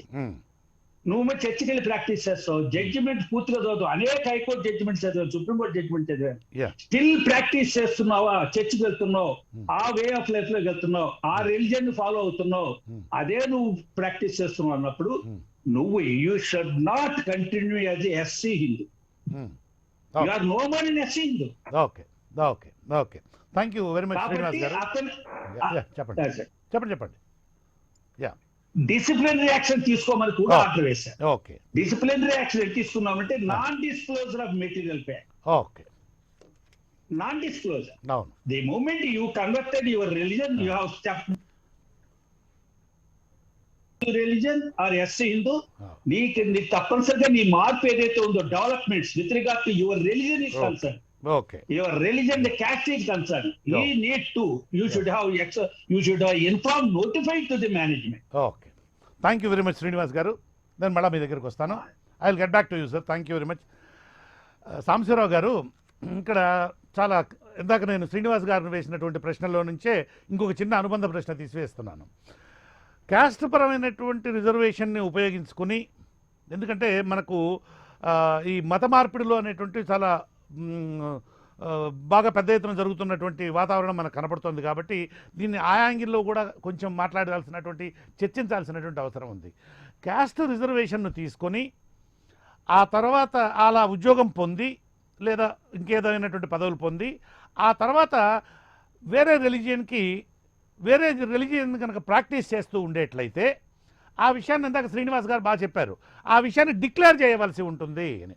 అతను డిక్లేర్ చేయకుండా ఉన్నటువంటి పరిస్థితులలో నేను క్రిస్టియన్నా, నేను హిందువునా, హిందువు దళితున్నా, నేను క్రిస్టియన్నా అనేటువంటిది ఎవరు చెప్పాలి? అంటే అతను సెల్ఫ్ డిక్లరేషన్ ఇస్తే సరిపోతుందా, లేదా సెల్ఫ్ డిక్లరేషన్ మీద దాని మీద ఏమైనా ఎంక్వైరీ జరగాల్సినటువంటి అవసరం ఉంటుందా? ఎవరు డిసైడ్ చేయాలి అతను హిందువా లేదా అదే లేదా ఇతర మతంలోకి మారినటువంటి క్రైస్తవుడా లేదా మహమ్మదీయుడా అనేటువంటి విషయాన్ని ఎవరు డిసైడ్ చేయాల్సి వస్తుంది ఆ సిచ్యువేషన్లో? చాలా సెన్సిటివ్ విషయమే ఇది, బట్ మాట్లాడుకోవాలి మనం. సార్ అంటే తమిళనాడు కోర్టు చెప్పింది చాలా చాలా స్ట్రైట్ ఫార్వర్డ్ గా కాన్స్టిట్యూషనల్ మ్యాటర్ మీద రూలింగ్ ఇచ్చింది. అంతవరకు మనందరికి అర్థమైంది. ఆ తర్వాత బీసీలు అసలు ఓవరాల్ రిజర్వేషన్ సంఖ్య శ్రీధర్ గారు మాట్లాడినట్టుగా అది ఇప్పుడు out of bounds for this discussion అని నేను అనుకుంటున్నాను. ఈ డిస్కషన్ ఈ కోర్టు రూలింగ్ వరకు మాట్లాడితే మనం ప్రధానంగా హిందువుల్లో ఉన్నటువంటి కొన్ని క్యాస్ట్లు, హిందువులుగా ఉన్నటువంటి కొన్ని ట్రైబ్స్ వాళ్ళ వరకే పరిమితం. వాళ్ళు క్యాస్ట్లు షెడ్యూల్డ్ క్యాస్ట్ అన్నా షెడ్యూల్డ్ ట్రైబ్ అన్నా basically they are Hindus or Jains or Buddhist or సిక్కులు అని మనం హిందూ అనే ఫ్యామిలీ. ఇది కాకుండా నేను ఇంకొక మతం తీసుకున్నాను అన్నప్పుడు అది మరి అక్కడ ఉండబట్టే కదా నాకు ఈ ఫలితం వచ్చింది. ఆ ఫలితం రావాలంటే, అది కంటిన్యూస్ గా నాకు ఆ బెనిఫిట్ రావాలంటే, ఆ రిజర్వేషన్ చెల్లాలి అంటే ఆ రిజర్వేషన్ కు ఉన్నటువంటి ప్రైమరీ కండిషన్ ని నేను సాటిస్ఫై చేయాలి కదా. అవును, కానీ అతను డిక్లేర్ చేయడు. అతను మతం మార్చుకున్నట్టుగా డిక్లేర్ చేయడు అని పక్కకు వస్తున్నప్పుడు అతను బెనిఫిట్ అయితే పొందాడు, కానీ మతం మారినట్లుగా వేరే మతం యొక్క ఆచార సంప్రదాయాలను పాటిస్తున్నట్లుగా అతను డిక్లేర్ చేయడు. పరిస్థితి ఏంటి? మీరు వేరే ధర్మం మీద నమ్మకం ఉండి చేరారు కాబట్టి, హిందూ ధర్మం మీద మీకు నమ్మకం లేదు కాబట్టి మీరు బహుశా ఇక దాని బెనిఫిట్స్ వద్దనుకునే తత్వానికి రావాలి మీరు. అంతేగాని నాకు మతం అయితే వద్దు, ఆ క్యాస్ట్లు అయితే వద్దు, కానీ వాళ్ళ కోసం కేటాయించిన ఫలితాలు అయితే నాకు రావాలి అనుకోవడం అనేది హిపోక్రసీ అవుతుంది నెంబర్ 1, ఇల్లీగల్ అవుతుంది నెంబర్ 2. ఇప్పుడు దీన్ని ఎలా ప్రూవ్ చేస్తాం, దాన్ని ఎలా ప్రూవ్ చేస్తాం అంటే government has to develop a mechanism. ఇప్పుడు మనకు తెలుస్తుంది కదా, మన మధ్యలోనే ఉన్నారు కొంతమంది, వాళ్ళు క్రిస్టియానిటీ ప్రాక్టీస్ చేస్తున్నారు. There is absolutely no problem. వాళ్ళు స్వచ్ఛందంగా క్రిస్టియన్స్ గా ఉండాలనుకుంటున్నారు, ఉంటారు. ఈ దేశం దానికి ఆ ప్రొవిజన్ ఇచ్చింది, అదే రాజ్యాంగం వాళ్ళకి ఆ హక్కు ఇచ్చింది, దానిని కాదని నేను అంటలేదు. కానీ ఏ రాజ్యాంగం అయితే మనం ఏ మతాన్ని కావాలన్నా మనం ప్రాక్టీస్ చేసుకోవచ్చు అందో, అదే రాజ్యాంగం రిస్ట్రిక్షన్స్ కూడా పెట్టింది. నువ్వు ఇది కానప్పుడు ఈ ఫలితాలు నీకు రావు అని చెప్పింది. ఇది వేరే ఉద్దేశంతో పెట్టినటువంటి రిజర్వేషన్స్. ఇది వేరే ఉద్దేశాన్ని వేరే ప్రాబ్లమ్ ని సాల్వ్ చేయడానికి మేము క్రియేట్ చేసుకున్నటువంటి ఒక సొల్యూషన్. మీరు అది కానప్పుడు ఆ సొల్యూషన్ మీకు అవసరం లేదు, ఆ సొల్యూషన్ మీరు వాడుకోవసరం లేదు, ఆ రిజర్వేషన్ మీరు వాడుకో అవసరం లేదు, వాడుకోకూడదు. దీన్ని ఎలా ఇంప్లిమెంట్ చేయాలంటే ప్రభుత్వాలు దాని మీద సీరియస్ గా తీసుకోవట్లేదు కాబట్టి ప్రజల్లో ఉన్న అసంతృప్తిని కూడా ప్రజలు ఈ ప్రభుత్వాలు ఏదో ఒక రోజు గమనించాల్సి వస్తుంది. ఈ ప్రజలు అంటే ఎవరు? ఇక్కడ కూడా చూడండి, ప్రజలంటే నేను ఎవరు అగ్ర కులాలు ఇంకొకటి అని కూడా చెప్పలేదు. నేనే ఎస్సీ, నాకు కాంపిటీషన్ లో ఉంది ఒక ఎస్సీ. అతను ఎస్సీ అనుకుంటూ నాకంటే ముందు వచ్చాడు, నాకంటే 2 మార్కులు ఎక్కువ వచ్చినాయి, అతనికి ఉద్యోగం వచ్చింది, నేను కాదంటలేదు. కానీ వాడు ఎస్సీ కాదాయన, ఆయన ఇంకో మతంలోకి వెళ్ళిపోయాడు. మరి ఆయన అది రిలీజ్ చేస్తేనే కదా నాకు అవకాశం వచ్చేది. ఆయన ఈ బెనిఫిట్ నేమో అంటి పట్టుకుని ఉంటున్నాడు, ఈ మతం ఏమో వద్దంటున్నాడు. మరి నాకెలా వస్తుందో బెనిఫిట్, నా పిల్లలకి ఎలా వస్తుందో బెనిఫిట్? కాబట్టి ప్రధానంగా ఎవరి కోసం అయితే ఈ రిజర్వేషన్స్ ఈ రాజ్యాంగం ఇచ్చిందో, మన దేశం ఒప్పుకుందో, ఈ రాజ్యాంగం ప్రకారంగా జరగాలో, దానికి తూట్లు పొడిచే కార్యక్రమమే నిజమైన అర్హులకి లభించకుండా, వాళ్ళకి దక్కకుండా కొంతమంది చేస్తున్నటువంటి ఈ హిపోక్రిటికల్ వాదన వల్ల నేను దీంట్లో ఉండను, నేను వేరే మతంలోకి వెళ్తాను, కానీ నాకు ఈ బెనిఫిట్స్ కావాలి. అది ప్రధానంగా ఇప్పుడు ఎస్సీలోను ఎస్టీలో ఉన్న అసంతృప్తికి కారణం ఏంటి? నాకు రావాల్సింది వాడు తీసుకున్నాడు, వాడా మరి క్రిస్టియానిటీనో ఇస్లామో ఎక్సో వయో వెళ్ళిపోయాడు, హిందూ కాదు, కానీ సర్టిఫికేట్ మీద మాత్రం హిందూ పలానా కులం అని రాస్తున్నాడు. అతను దేవాలయానికి వెళ్ళినప్పుడు ఇంకో దానికి వెళ్తున్నప్పుడు సర్టిఫికేట్ మీద హిందూ హిందూ హిందూ హిందూ అని ఉంటుందండి. అవును. మీరు ఏ సర్టిఫికేట్ తీసినా కానీ ముందు హిందూ పెట్టాలి. అవును. హిందూ అని పెట్టి కులం పేరు పెట్టాలి. అవును. హిందూ ప్లస్ కులం అయితేనే ఆ ఎస్సీ టేబుల్లో ఉంటది, కరెక్ట్. ఆ ఎస్టీ టేబుల్లో ఉంటది. అవును. మీరు హిందూ అనే పదం కట్ చేసి కులం పెడితే ఎస్సీ టేబుల్లో ఉండదు. అవును. కాబట్టి ఆ కులం అనేది కులం ఈజ్ ఆటోమేటికల్లీ నల్లిఫైడ్. నల్లిఫై అయిన కులం పేరుతోటి మీరు ఎలా రిజర్వేషన్స్ కంటిన్యూ చేస్తారు, ఎలా క్లెయిమ్ చేస్తారు for further promotions or other benefits, లేదా మీ పిల్లల కోసం మీ మనోళ్ళ కోసం మీరు ఎలా క్లెయిమ్ చేస్తారు? నవ్ యు నో, నీ అంతరాత్మకు తెలుసు నువ్వు అది కాదని. నువ్వు డిక్లేర్ చేస్తే గవర్నమెంట్ కి హెడేక్ తగ్గుద్ది. నువ్వు డిక్లేర్ చేయను అంటే of course government has to investigate, do something అదంతా ఏదో మళ్ళీ ఆ డిస్కషన్ అనేవి వస్తాయి. చట్టాలు, దానికి సంబంధించిన చట్టాలు ఏదో కొత్తగా చేస్తారు. నేను అంటుంది ఏంటంటే మనం అంత దూరం కూడా వెళ్లకుండా ఒక ప్రాబ్లం అయితే ఈ సొసైటీ గుర్తించిందా లేదా, గుర్తించిందని నేను అనుకుంటున్నాను. దానికి అర్థం పట్టేలాగానే తమిళనాడు హైకోర్టు ఆర్డర్ ఉంది. ఆ ప్రాబ్లం ఏంటంటే నిజంగా హిందువులు, నిజంగా షెడ్యూల్డ్ క్యాస్ట్ లో ఉన్నటువంటి హిందువులకు రావాల్సిన బెనిఫిట్స్ హిందువులు కాని వాళ్ళు ఎంజాయ్ చేస్తున్నారు. దానికి సొల్యూషన్ చెప్పండి. దానికి కోర్టు తన అభిప్రాయం చెప్పింది. కాన్స్టిట్యూషన్ ఏం చెప్పిందో కోర్టు అదే చెప్పింది. అయితే దాన్ని పరిగణలోకి తీసుకుని ప్రభుత్వాలు ఎలాంటి జాగ్రత్తలు తీసుకుంటాయి, ఎలాంటి సవరణలు చేసుకుంటాయి, వాళ్ళ టాక్టికల్ గా దీన్ని ఇంప్లిమెంట్ చేయడానికి, దీన్ని అమలు చేయడానికి ప్రభుత్వాలు కొన్ని సూచికలు తయారు చేసుకోవాలి, కొన్ని మెకానిజమ్స్ డెవలప్ చేసుకోవాలి, కొన్ని వ్యవస్థల్ని క్రియేట్ చేసుకోవాలి, కొన్ని ఇదంతా కూడా మేనేజ్మెంట్ ఆఫ్ సమ్ థింగ్. దాన్ని మనం ఎలా మేనేజ్ చేస్తామంటే ఎలా ఇప్పుడు లేదు మనకి. ఎవరు హిందూ మాల అంటున్నారు, ఎవరు చర్చికి వెళ్తున్నారు, ఎవరు హిందూ మాదిగా అంటున్నారు, ఎవరు హిందూ రెల్లి అంటున్నారు, ఎవరు ఇస్లాం తీసుకున్నారు. మనకు ఆ డేటా కరెక్ట్ గా మనం క్యాప్చర్ చేయట్లేదు. కాబట్టి కరెక్ట్ గా క్యాప్చర్ చేయాల్సిన అవసరం ఉంది. ఎందుకంటే అదే మాల, అదే మాదిగా, అదే రెల్లి 53 కులాలు ఉన్నాయి మన ఆంధ్రప్రదేశ్ లో. ఎస్సీ అంటున్నాం, మరి ఎస్టీలు ఉన్నాయి, పదుల సంఖ్యలో ఉన్నాయి. వీళ్ళందరికీ రావాల్సిన బెనిఫిట్స్ ని ఈ టెక్నిక్ తెలుసుకున్న కొద్ది మంది, పైగా హిందువులు కాని వాళ్ళు తీసుకోవటం అనేది మరి నిజంగా ఆలోచించాల్సిన టైం ఆసన్నమైంది. ఈ సామాజిక భద్రత కోసం, సమాజంలో గొడవలు జరగకుండా ఉండటం కోసం, నిజంగా ఎవరి కోసం అయితే మన పెద్దలు, రాజ్యాంగ నిర్మాతలు ఈ ప్రొవిజన్ ని ఏర్పాటు చేశారో వాళ్ళకి ఆ బెనిఫిట్ పొంది వాళ్ళందరూ ఇంకో మెట్టు పైకి రావడం కోసం, ఇంకో మెట్టు పైకి రావడం కోసం మనం as a country we should review it, we should discuss it, we should come up with ideas. అంతేగాని శ్రీధర్ గారు ఇందాక సడన్ గా దీంట్లో బీసీ ఇష్యూ తీసుకొచ్చేసి 50% తీసుకొచ్చేసి 50% కంటే ఎక్కువ దానికి సంబంధించిన అవన్నీ కూడా కాన్స్టిట్యూషనల్లీ నాట్ ప్రొటెక్టెడ్, అవి పొలిటికల్లీ మోటివేటెడ్. ఇక్కడ మనకు ప్రధానంగా జరుగుతున్న చర్చ ఇవాళ మన ముందున్నటువంటి సబ్జెక్టు, కాన్స్టిట్యూషన్ లో మీకు ఇచ్చినటువంటి ఎస్సీలకి ఎస్టీలకి ఇచ్చిన provisions they are linked to Hinduism, Sikhism, Jainism, Buddhism. ఇది కానప్పుడు అసలు ఈ రిజర్వేషన్ ఫలాలకు మీరు ఎలా అర్హులు?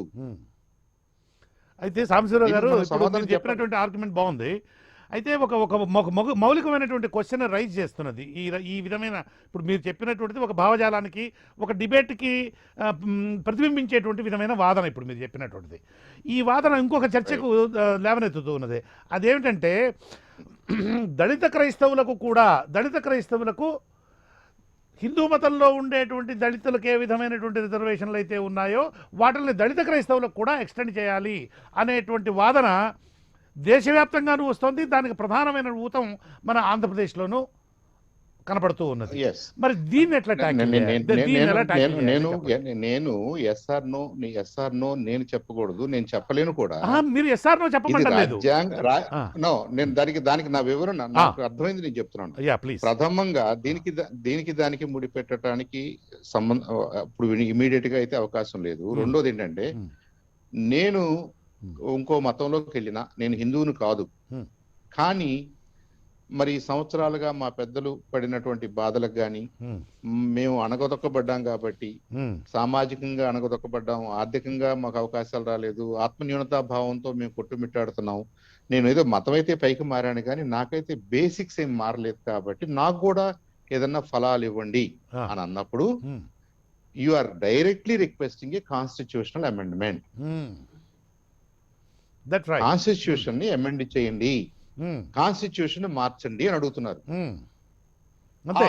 అడిగే అవకాశం మనకుంది, అడిగే హక్కు మనకి ఇచ్చారు మన రాజ్యాంగ నిర్మాతలు. అవును కాన్స్టిట్యూషన్ సవరించుకునే హక్కు మనకి ఇచ్చారు. అవును.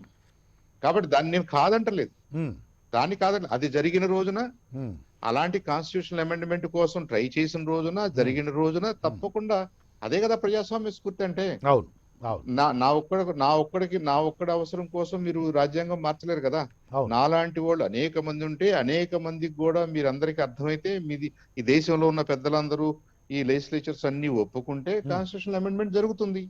వాళ్ళకి ఎలాంటి ప్రొవిజన్స్ ఇవ్వాలో, ఎలా వాళ్ళని పైకి తీసుకురావాలో, అసలు ఈ సిస్టమ్ మొత్తాన్ని రద్దు చేసేసి ఎకనామికల్ బ్యాక్వర్డ్నెస్ ఒక్కటే మేము పరిగణలోకి తీసుకుని, అగ్రకులం లేదు, అణగారిన కులం లేదు, ఆ కులం లేదు, ఈ కులం లేదు, మనం ఎకనామిక్ మోడల్లో అమెరికాలో చేసేసినట్టుగా చేసేద్దామా అనే టైం వచ్చిందేమో. ఆర్థికమైనటువంటి వెసులుబాటు, ఆర్థికమైనటువంటి వెనకబాటునే గుర్తిస్తూ దాని వరకే రిజర్వేషన్స్ మనం ఇస్తే బాగుంటుందా? ఎందుకంటే ఆర్థికంగా అనగానే నా పరిస్థితి బాగుండకపోవచ్చు, కనీసం నేను 10 ఏళ్ళు పని చేసుకున్న తర్వాత, నా కొడుకు చదువుకున్నాక వాడికి కొద్దిగా పెద్ద ఉద్యోగం వచ్చిన తర్వాత వాడి పరిస్థితి బాగుండొచ్చు, వాడి కొడుక్కి అవసరం లేకపోవచ్చు ఈ ఆర్థిక వెనుకబడతనం అనేది.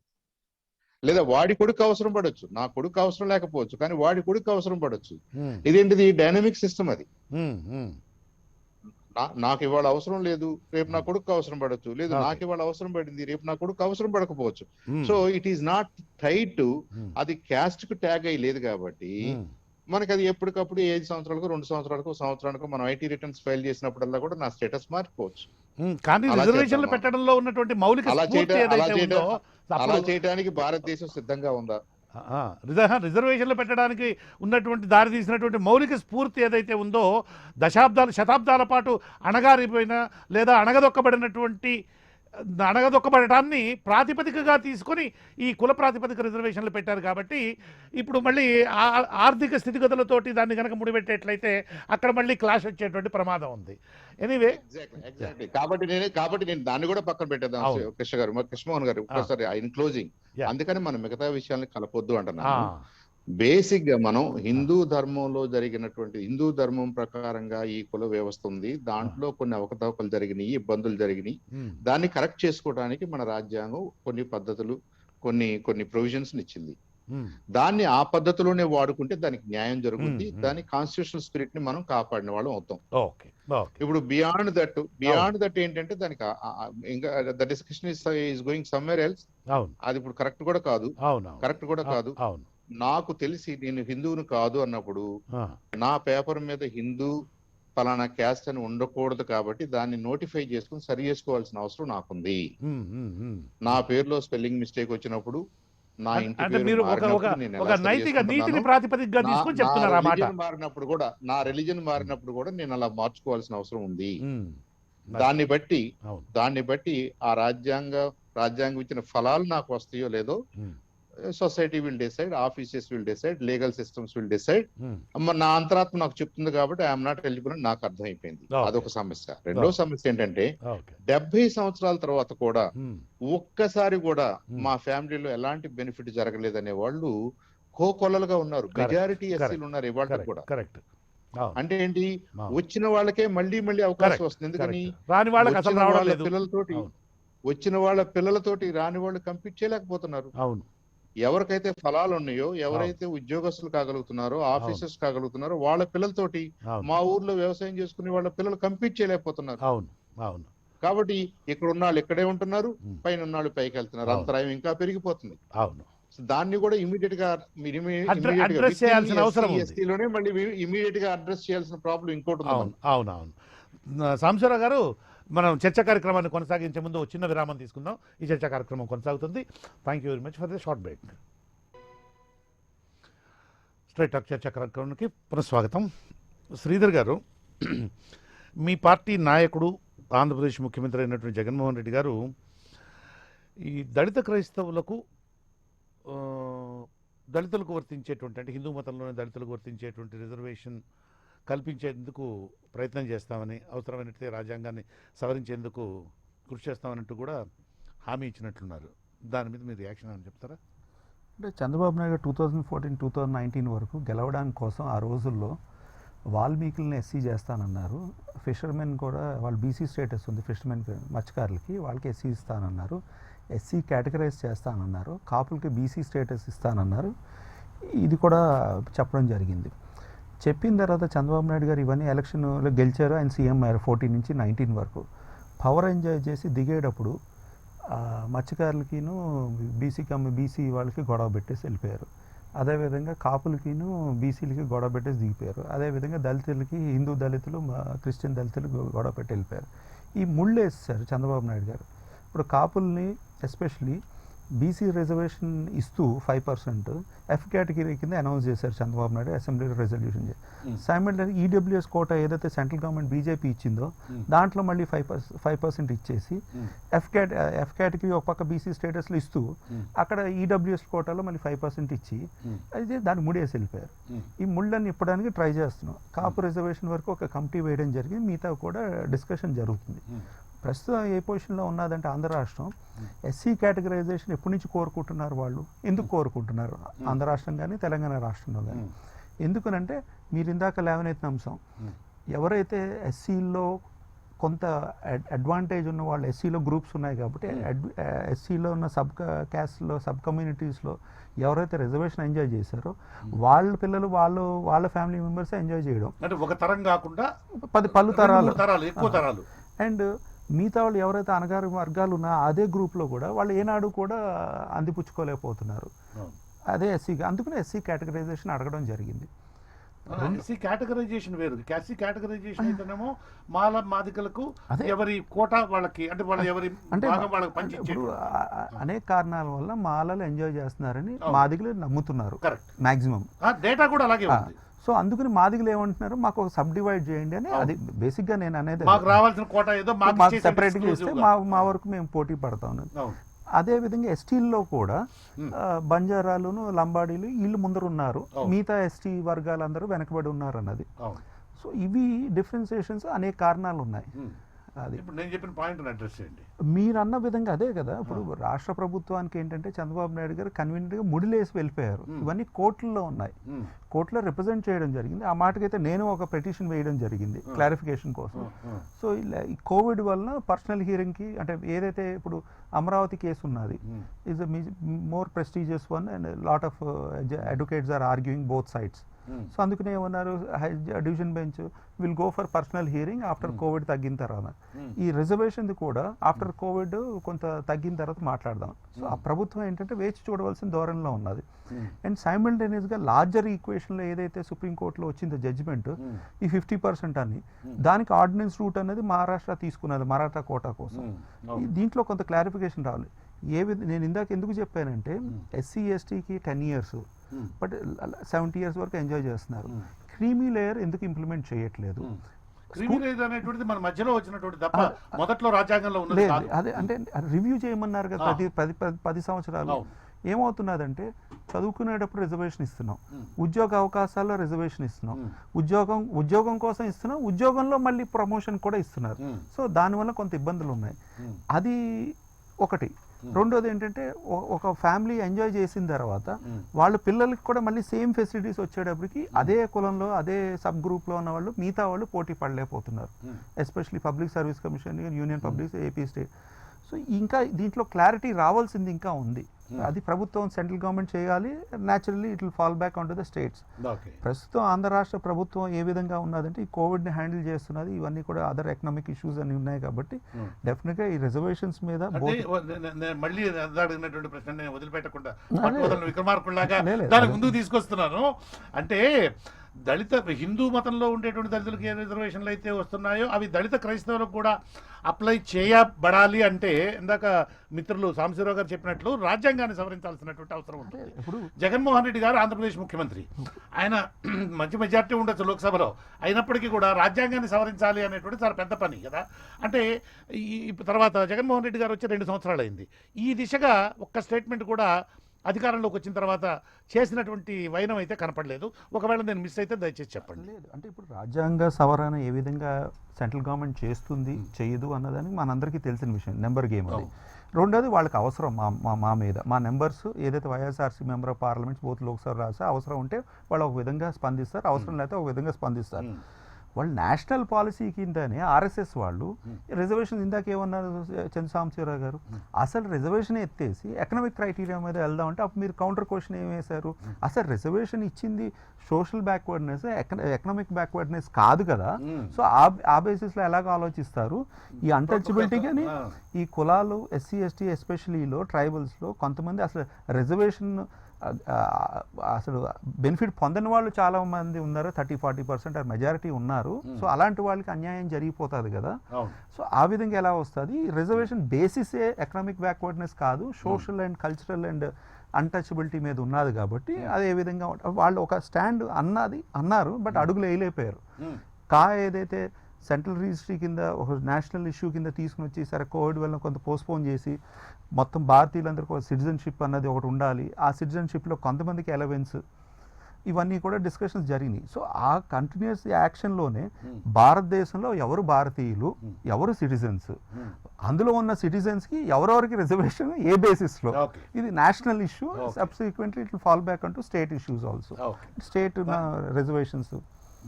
Thank you very much Sridhar garu. Gosala Srinivas గారు, మీకు మళ్ళీ ఇంకొక ప్రశ్న వేస్తున్నాం. ఇప్పుడు హిందూ మతంలో దళితుడిగా ఉండి ఉద్యోగం పొందినటువంటి ఒక వ్యక్తి రిజర్వేషన్ సదుపాయాన్ని ఉపయోగించుకొని రిజర్వేషన్ సాంబశివరావు గారు చెప్పండి. సాంబశివరావు గారు ప్లీజ్ గో హెడ్. కృష్ణమోహన్ గారు, నేను ఈ రిజర్వేషన్స్ ని ఎత్తేయండి అనే మాట ఎక్కడ అనలేదు. అవునవును మిగతా అది ఆలోచించాలన్నారు. విషయాలు కన్సిడరేషన్ చేస్తే అనేక రకాల ఆప్షన్స్ వస్తాయి, వాటన్నిటి మీద చర్చ జరగాలన్నానే. ఈ రిజర్వేషన్స్ యాజ్ ఇట్ ఈజ్ గా అందవలసిన వాళ్ళకి అందే విధంగా మనం జాగ్రత్తలు తీసుకోవాలి. ఫర్దర్ గా మిగతా సమస్యలన్నింటినీ ఆలోచించాల్సిన అవసరం ఉంది. స్టేట్మెంట్ వేసేసాడు సాంబశివరావు గారు, ఉన్న రిజర్వేషన్స్ ఎత్తేయమంటున్నారు అని అనలేదండి. సాంబశివరావు గారు ఆర్ఎస్ఎస్ కూడా అనలేదు. అంటే ఇప్పుడు క్రీమీ లేయర్ అనేటువంటి ఒక ఇష్యూ వచ్చింది, అలా అనేకమైన ఇష్యూస్ వస్తున్నాయి. పీరియాడికల్ గా రివ్యూ చేసుకుంటే బాగుంటది, రివ్యూ చేసుకోవాల్సిన టైం ఆసన్నమైందా అనే క్వశ్చన్ డాక్టర్ భగవత్ గారు అన్నారు. అవును, కరెక్ట్. దానికి అవసరం అది దట్స్ ఎగ్జాక్ట్ స్టేట్మెంట్. రివ్యూ చేసుకోవాలని అడుగుతున్నారు చూసారా, 10 సంవత్సరాలకు ఒకసారి రివ్యూ చేయాలని. 70 years అయిపోయింది కదా, రివ్యూ చేసుకోవాల్సిన టైం ఆసన్నమైందా. రివ్యూ డస్ నాట్ మీన్ ఉండటం లేకపోవడం కాదు, దాంట్లో ఇంకేమన్నా మనం చేసుకోవాలా. అవును, అంటే ఇది ఒక హైపర్ సెన్సిటివ్ సబ్జెక్ట్ అయ్యేటప్పటికే దీని మీద మాట్లాడడం కానీ కొంచెం కష్టతరమైనటువంటిది, క్లిష్టతరమైనటువంటిది, ప్రమాదకరమైనటువంటిది subject. We need to be extremely careful and we don't want to misquote anybody. Yes, 100% agreed. Okay, thank you Sambasivarao గారు. శ్రీనివాస్ గారు, ఇప్పుడు ఇందాక నేను చెప్తూ ఒక హిందూ మతంలో దళితుడుగా ఉంటూ దళితులకు ఉన్నటువంటి రిజర్వేషన్ సదుపాయం ద్వారా ఉద్యోగం పొందినటువంటి వ్యక్తి మత విశ్వాసాల పరంగా క్రైస్తవ మతాన్ని ప్రాక్టీస్ చేస్తూ ఉన్నాడని అనుకోండి. ఇప్పుడు ఆయన మీద కంప్లైంట్ వచ్చినప్పుడు దీన్ని హ్యాండిల్ చేయడానికి ఒక మెకానిజం అనేటువంటిది అవసరం అవుతుంది అనేటువంటి భావన ఇందాక సాంబశివరావు గారు కూడా వ్యక్తం చేశారు. ఇప్పటికే ఆ రకమైనటువంటి మెకానిజం కూడా ఉన్నది. ఎందుకంటే మన ఎక్కడ దాకా అవసరం లేదు, మన ఆంధ్రప్రదేశ్లోనే అక్కడ విజయనగరం ఏదో కిషోర్ చంద్రదేవ్ అని అంటూ మనకి ఇంతకుముందు సెంట్రల్లో డిఫెన్స్ మినిస్టర్గా కూడా పనిచేశాడు. ఆయన ఎన్నికకు సంబంధించి ఇదే విధమైన సమస్య వచ్చింది. ఆ తర్వాత ఈవిడ కౌర్ ఉంది, నవనీత్ కౌర్, మనం లేటెస్ట్గా మధ్యప్రదేశ్ మహారాష్ట్రలో ఉన్నటువంటి అమరావతి పార్లమెంట్ సభ్యురాలు, ఆమెకు సంబంధించి ఇంకా ఇలాగ దేశవ్యాప్తంగా అనేక మంది పార్లమెంటు సభ్యుల విషయానికి సంబంధించి, శాసనసభ్యుల విషయానికి సంబంధించి అనేకమైనటువంటి కేసులు వస్తే వాటిని జ్యుడిషియల్ రివ్యూలో అంటే హైకోర్టులో, సుప్రీంకోర్టులో వాటిని పరిశీలించినటువంటి వైనం కనపడుతుంది. అంటే ఇలాంటి విషయాలలో ఇందాక నేను ఏదైతే చెప్పానో, హిందువుగా ఉంటూ దళితుడుగా రిజర్వేషన్ పొంది అతను క్రిస్టియన్గా కనుక ప్రాక్టీస్ చేస్తూ ఉన్నాడు అనుకోండి, అది క్రిస్టియన్ మతాన్ని ప్రాక్టీస్ చేస్తూ ఉన్నాడు అనుకోండి, అతని మీద కంప్లైంట్ వచ్చేట్లయితే ఇతను హిందూ మతం ద్వారా ఉద్యోగం పొంది ఇది క్రైస్తవ మతంలో ప్రాక్టీస్ చేస్తూ ఉన్నాడు అనేటువంటి కంప్లైంట్ కనుక వచ్చేట్లయితే దాన్ని ఎలా హ్యాండిల్ చేయాలి, ఎవరు హ్యాండిల్ చేయాలి, దానికి సంబంధించి ఉన్నటువంటి మెకానిజం ఏంటి మన దగ్గర, మన వ్యవస్థలో, మన దేశంలో, మన సమాజంలో? ఈ విషయం చెప్పే ముందు ఒక విషయం ఆన్సర్ చేయాలి. దగ్గర వేరెత్తాను అక్కడ మర్చిపోకుండా ఉండాలని. Okay please. ఇది తప్పనిసరిగా ఆన్సర్ చేస్తాను నేను. అద్దేపల్లి శ్రీధర్ గారు మా బ్రదరు చాలా కంఫర్టబుల్ గా చాలా కన్వీనియంట్ గా మీరు లాగుదామన్న మీరు వట్టువదలు విక్రమార్కుడు అన్నారు. మీరు ఏం కాదు తెలియదు ఆయన ఆయన పట్టువదలు విక్రమార్కుడు పక్కన ఉన్న జాగ్రత్తగా ఉంటారు. ఆయన ఎక్కడికో క్రిమి ఎక్కడికో 50% రిజర్వేషన్, ఎకనామికల్లీ బ్యాక్వర్డ్ రిజర్వేషన్.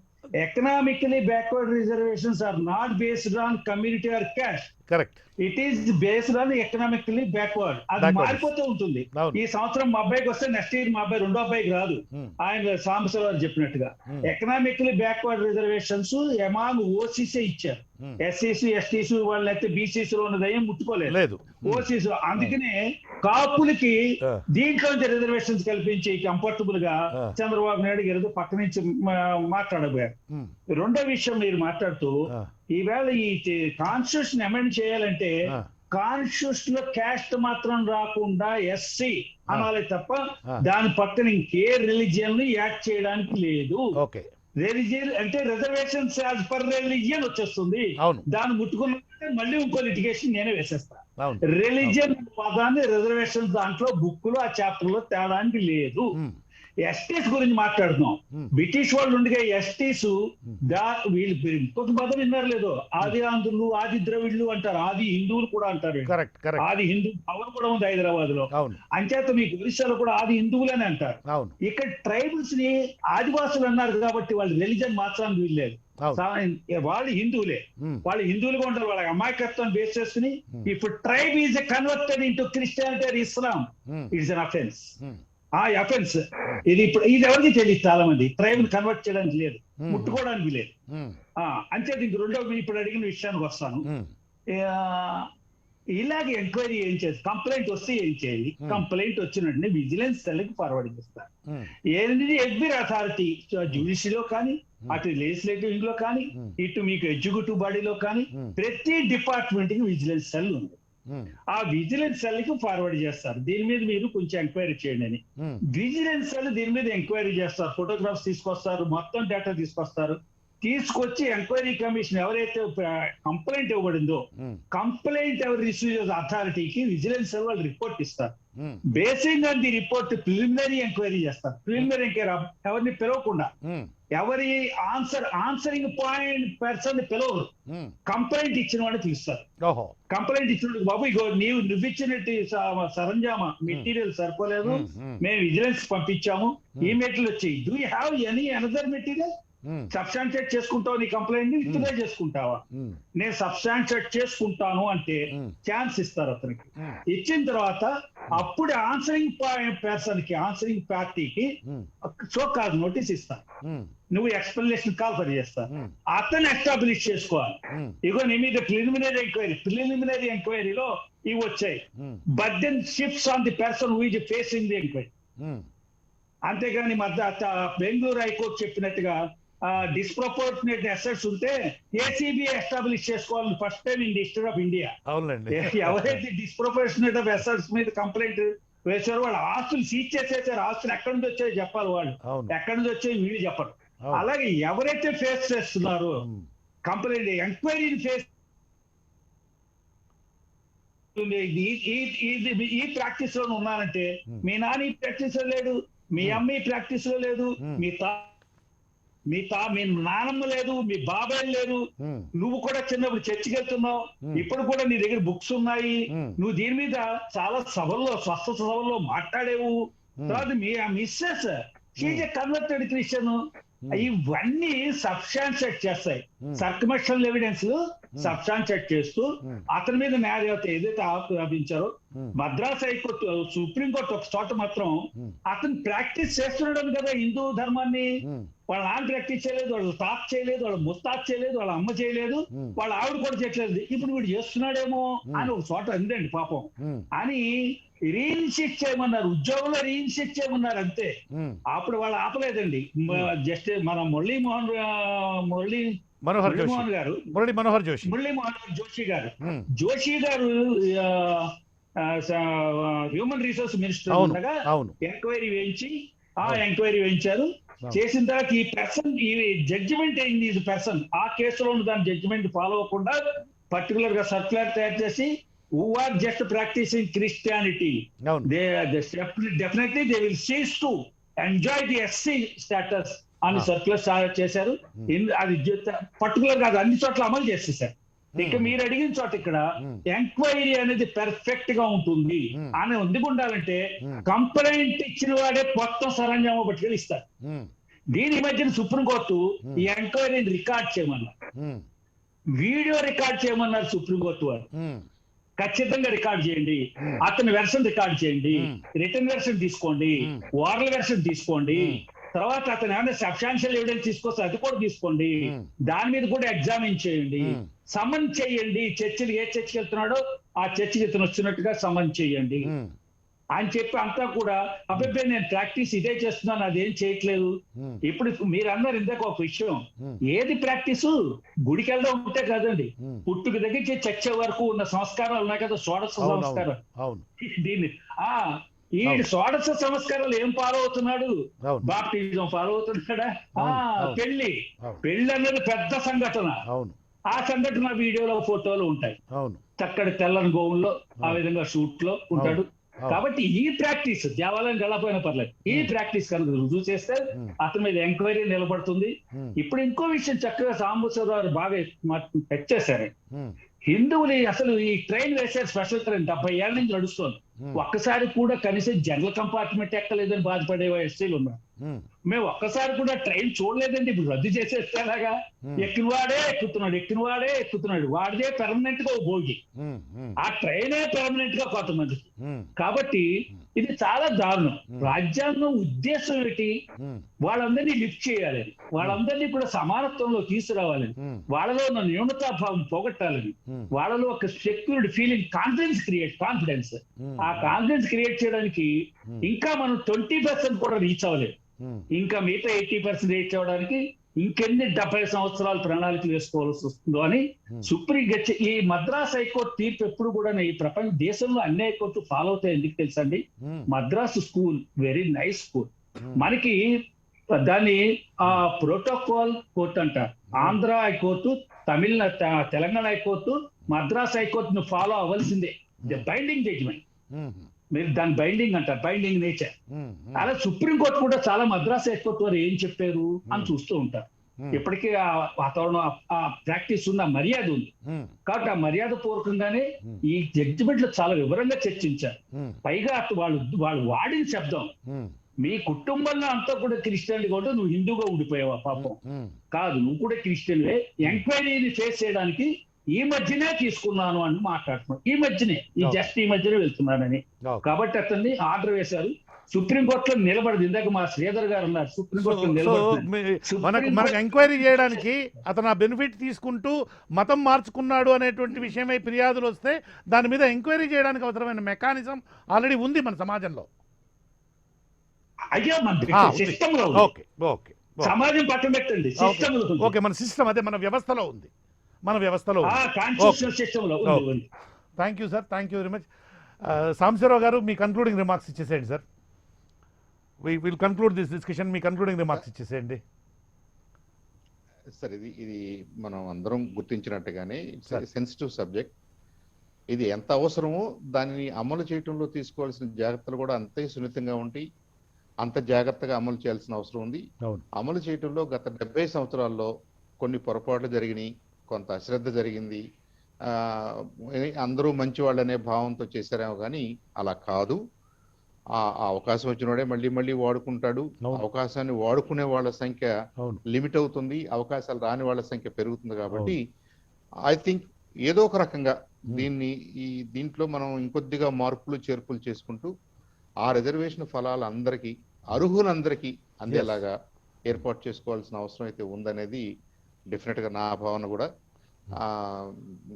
పెద్దలు శ్రీనివాస్ గారు, శ్రీధర్ గారు వాళ్ళందరూ కూడా ఏంటంటే వాళ్ళ పర్సెప్షన్స్ లో మాట్లాడినా కానీ అందరూ వీఆర్ ఆల్ వరీడ్ అబౌట్ అసలు రాజ్యాంగ స్ఫూర్తి ఏంటి, ఇప్పుడు జరుగుతుంది ఏంటి, డీవియేషన్ అయితే కనిపిస్తుంది మనకి. దీన్ని సర్దుబాటు చేసుకోవాల్సిన అవసరం అయితే మనందరం గుర్తించాము. Let the discussion go on. అదే అయినప్పటికీ కూడా ఇది పిల్లిబెళ్ళలో గంట కట్టడం లాంటిదే. మళ్ళీ ఇది మళ్ళీ పిల్లి వెళ్ళ గంట కట్టడం లాంటిదే. ఎవరు కట్టాలి ఆ గంట? ఈలోగా సర్దుబాటు చేసినలోగా అంటే తమిళనాడు ఈ- హైకోర్టు ఇచ్చిన ఈ తీర్పును క్వశ్చన్ మాత్రం ఖచ్చితంగా మనం ఒక్క- ఆహ్వానించాలి. ఒక్క నిమిషం సాంబశివరావు గారు. సాంబశివరావు గారు, ఈ క్వశ్చన్ ఇలాంటి డిస్కషన్ జరుగుతుంది అంటే ఆ. 70 సంవత్సరాల తర్వాత మనం ఏదో గుర్తించామనే కదా, అంతేగా. గుర్తించినాం. అవును. ఇప్పుడు క్రీమీ లేయర్ ప్రాబ్లం మన కళ్ళ ముందు కనిపిస్తుంది. అవును అవును అరే పాపం వీడికి ఎవడు, మా ఊర్లో ఉన్నాడికి ఇంతవరకు ఒక అవకాశం రాలేదు, ఒక అటెండర్ పోస్ట్ రాలేదు, ఒక డిగ్రీ చదువుకోవడానికి రాలేదు, అవును ఇదన్నా ఉన్నాయి, ఈ సమస్యలు ఉన్నాయి. అవును ఎట్ ద సేమ్ అవును. టైం మేబీ ప్రభుత్వాలు తీసుకుంటున్నటువంటి కొన్ని నిర్ణయాలు యా ఏంటి, అందరికి స్కాలర్షిప్స్ అని, యా చదువుకోవడానికి డబ్బులని, స్కూల్స్ కొద్దిగా ఈజీ చేయటం, యా ఖర్చులు తగ్గించడం, కొన్నిటి వల్ల ఏమవుతుందంటే ఈ రిజర్వేషన్స్ మీద కూడా తాకిడి తగ్గే అవకాశం ఉంటుంది. Okay. Maybe that is another approach to neutralise the need for ఇంత దాని మీద మేమందరూ బీసీలో ఉన్నవాళ్ళు ఎస్సీలోకి వెళ్ళాలని, ఎస్సీలో ఉన్నవాళ్ళు ఎస్టీలోకి వెళ్ళాలని, ఓసీలో ఉన్నవాళ్ళు బీసీలోకి రావాలని ఎందుకు అవును. కోరుకుంటున్నాం మనం? అవును మన పరిస్థితి బాగుండక అవును అక్కడికి వెళ్తే ఏదో రిలీఫ్ వస్తుందని చెప్పేసి, అక్కడ ఉన్న వాళ్ళకి ఇబ్బంది కలగదా వేరే అంశం ముందు మనకేదో రిలీఫ్ వస్తుందని ఆశపడుతున్నారు. అవును ఐ థింక్ ఇది చాలా చాలా దురదృష్టం. ఉమ్. కాన్స్టిట్యూషనల్ స్పిరిట్ కి ఇది క్వైట్ ఆపోజిట్. ఇది అవును అవును మనం కింద ఉన్న వాళ్ళని పైకి తీసుకురావడానికి రిజర్వేషన్స్ అనే ప్రయోగం చేస్తే, ఉమ్. వీళ్ళు పైన ఉన్న వాళ్ళు మేము కిందకి వెళ్ళాలా అని ట్రై చేస్తున్నారు. అంటే అంత ఉండదు కదా. అది మనం కుబట్టి ప్రపంచంలో బతుకుతుంటాం కదా సాంబశివరావు గారు. ఇప్పుడు అదే కదండి, always it is rat race. ఇప్పుడు ర్యాట్ రేస్. మీరు ఇందాక శ్రీధర్ గారిని అడిగారు, పలానా వాళ్ళని ఎస్సీలో చేరుస్తామని, పలానా వాళ్ళని ఎస్టీలో చేరుస్తామని. చంద్రబాబు నాయుడు గారు అయితే 5-6 ఇచ్చాడు హామీలు. అవును 5-6 బాబు గారు ఏదైనా ఇచ్చేయగలరు. బాబు గారు చాలా వితరణశీలి కదా. ఉన్న వాళ్ళకి, బీసీలో ఉన్న వాళ్ళకి ఎస్సీలను ఇచ్చారు, బోయల్ని ఎస్టీలో చేరుస్తామన్నారు, ఇంకోటి ఏదో చేస్తామన్నారు. అలా Yeah. ఐ థింక్ ఇలా ర్యాండమ్ గా ప్రామిస్ చేయడం వల్ల we are only disturbing the society and structure. Yeah. మనం ఉన్న పరిస్థితిని, Yeah. ఆ సమతుల్యతని కాపాడుకుంటూ ఆర్థిక పరిపుష్టి, సామాజిక న్యాయం, సామాజికంగా వాళ్ళకి ధైర్యం ఇచ్చే విధంగా ఈ రిజర్వేషన్స్ ని కొద్దిగా మోడిఫై చేసుకోవాల్సిన అవసరం అయితే ఆసన్నమైంది. Thank you sir. Thank you. ఎలా మోడిఫై చేస్తారో కంట్రీ విల్ ఏదేమైనా డిసైడ్. కూడా భారతదేశం ఒకసారి రివ్యూ చేయవలసింది ఉంది. యాంటీ డిఫెక్షన్ లా మీద ఎలాగైతే రివ్యూ రావాల్సిందో అదేవిధంగా రిజర్వేషన్స్ కూడా ప్రాక్టీస్ కానీ, ప్రోటోకాల్స్ కానీ, ప్రొసీజర్స్, పాలసీలో కూడా రివ్యూ చేయవలసింది ఖచ్చితంగా సెంట్రల్ గవర్నమెంట్ మీద ఉంది. ఆటోమేటిక్గా రాష్ట్రాలు కూడా చేయాల్సి ఉంది. మీరు ఇందాక అంటున్నారు అగ్రవర్ణాలకి వెనకబడిన, అగ్రవర్ణాల్లో ఉన్న ఎకనామిక్ క్రైటీరియా మీద వెనకబడిన వర్గానికి ఆంధ్ర రాష్ట్రంలో రిజర్వేషన్స్ ఇస్తున్నాము. ఉభయ తెలుగు రాష్ట్రాల్లో అటు ఇటు తిరుగుతూ ఉంటారు కానీ మన ఆంధ్ర రాష్ట్రంలో ఉన్న బీసీలు కులానికి చెందిన వాళ్ళు తెలంగాణ రాష్ట్రంలో బీసీ వర్తింపజేయట్లేదు. ఆ వ్యత్యాసం ఉన్నది. సెంట్రల్ గవర్నమెంట్ లిస్ట్లో బీసీ స్టేటస్ ఎంజాయ్ చేస్తున్న వాళ్ళు స్టేట్ లిస్ట్లో ఎంజాయ్ చేయట్లేదు, స్టేట్ లిస్ట్లో ఎంజాయ్ చేసిన సెంట్రల్ లిస్ట్లో ఎంజాయ్ చేయట్లేదు బీసీ స్టేటస్. ఆ మార్పులు చేర్పులు కూడా తీసుకుని రావాలి. ఎకనామిక్ క్రైటీరియా మీద ఒక డెసిషన్ రావాలి. రాజకీయంగా ఈ కులాన్ని అడ్డుపెట్టుకుని కొంతమంది ఎస్సీలని లేకపోతే ఆ విధంగా చేసినప్పుడు అది ఒక టైం బార్లో, ఒక టైం లిమిట్లో 2 ఏళ్ళు 3 ఏళ్ళలో వాళ్ళకు డెసిషన్ వచ్చే విధంగా జ్యుడిషియరీ కూడా రిఫార్మ్స్ తీసుకుని రావాలి. 5 సంవత్సరాలు అయిపోయిన తర్వాత వాళ్ళు నాట్ క్వాలిఫైడ్ అంటే ఉపయోగం ఏముంది? సో ఇలాంటి మార్పులన్నీ కూడా కోరుకోవాలి మనం. శ్రీనివాస్ గారు, మీకు ఒకే ఒక్క నిమిషం 30 సెకండ్లలో ముగిస్తే మరీ సంతోషిస్తాను. అయిపోయింది. We ran out of time. Please go ahead. Concluding your concluding remarks. ఎప్పుడు ఇలా చెప్తారు, నాకు చివరించి 30 సెకండ్లు అంటాడు. చివరి ఈవేళ మద్రాసు హైకోర్టు తీర్పును దృష్టిలో పెట్టుకుని కరెక్ట్ కాదండి, ఈ వేళ మద్రాసు హైకోర్టు తీర్పును దృష్టిలో పెట్టుకుని how to overcome the judgement అని ఆలోచించినట్టుగా ఉండకూడదు. ఆ జడ్జిమెంట్ ఇచ్చే ల్యాండ్ మార్క్ జడ్జిమెంట్, అది పక్కగా చెప్పక్కర్లేదు. నువ్వు మతం మారితే నీ కులం పోతుంది అనే విషయం వేరే చెప్పక్కర్లా. కానీ దాన్ని ఎలా ఓవర్కమ్ అవ్వాలి, ఎలా అమెండ్ చేసేద్దాం రాజ్యాంగాన్ని అని ఆలోచించడం అన్నది ఆలోచించకూడదు. Okay okay. Thank you sir. Thank you very much Srinivas garu, Sambasivarao garu, Addepalli Sridhar garu. Thank you very much. ఇది ఈరోజు స్ట్రైట్ టాక్ చర్చా కార్యక్రమం. చూస్తూనే ఉండండి.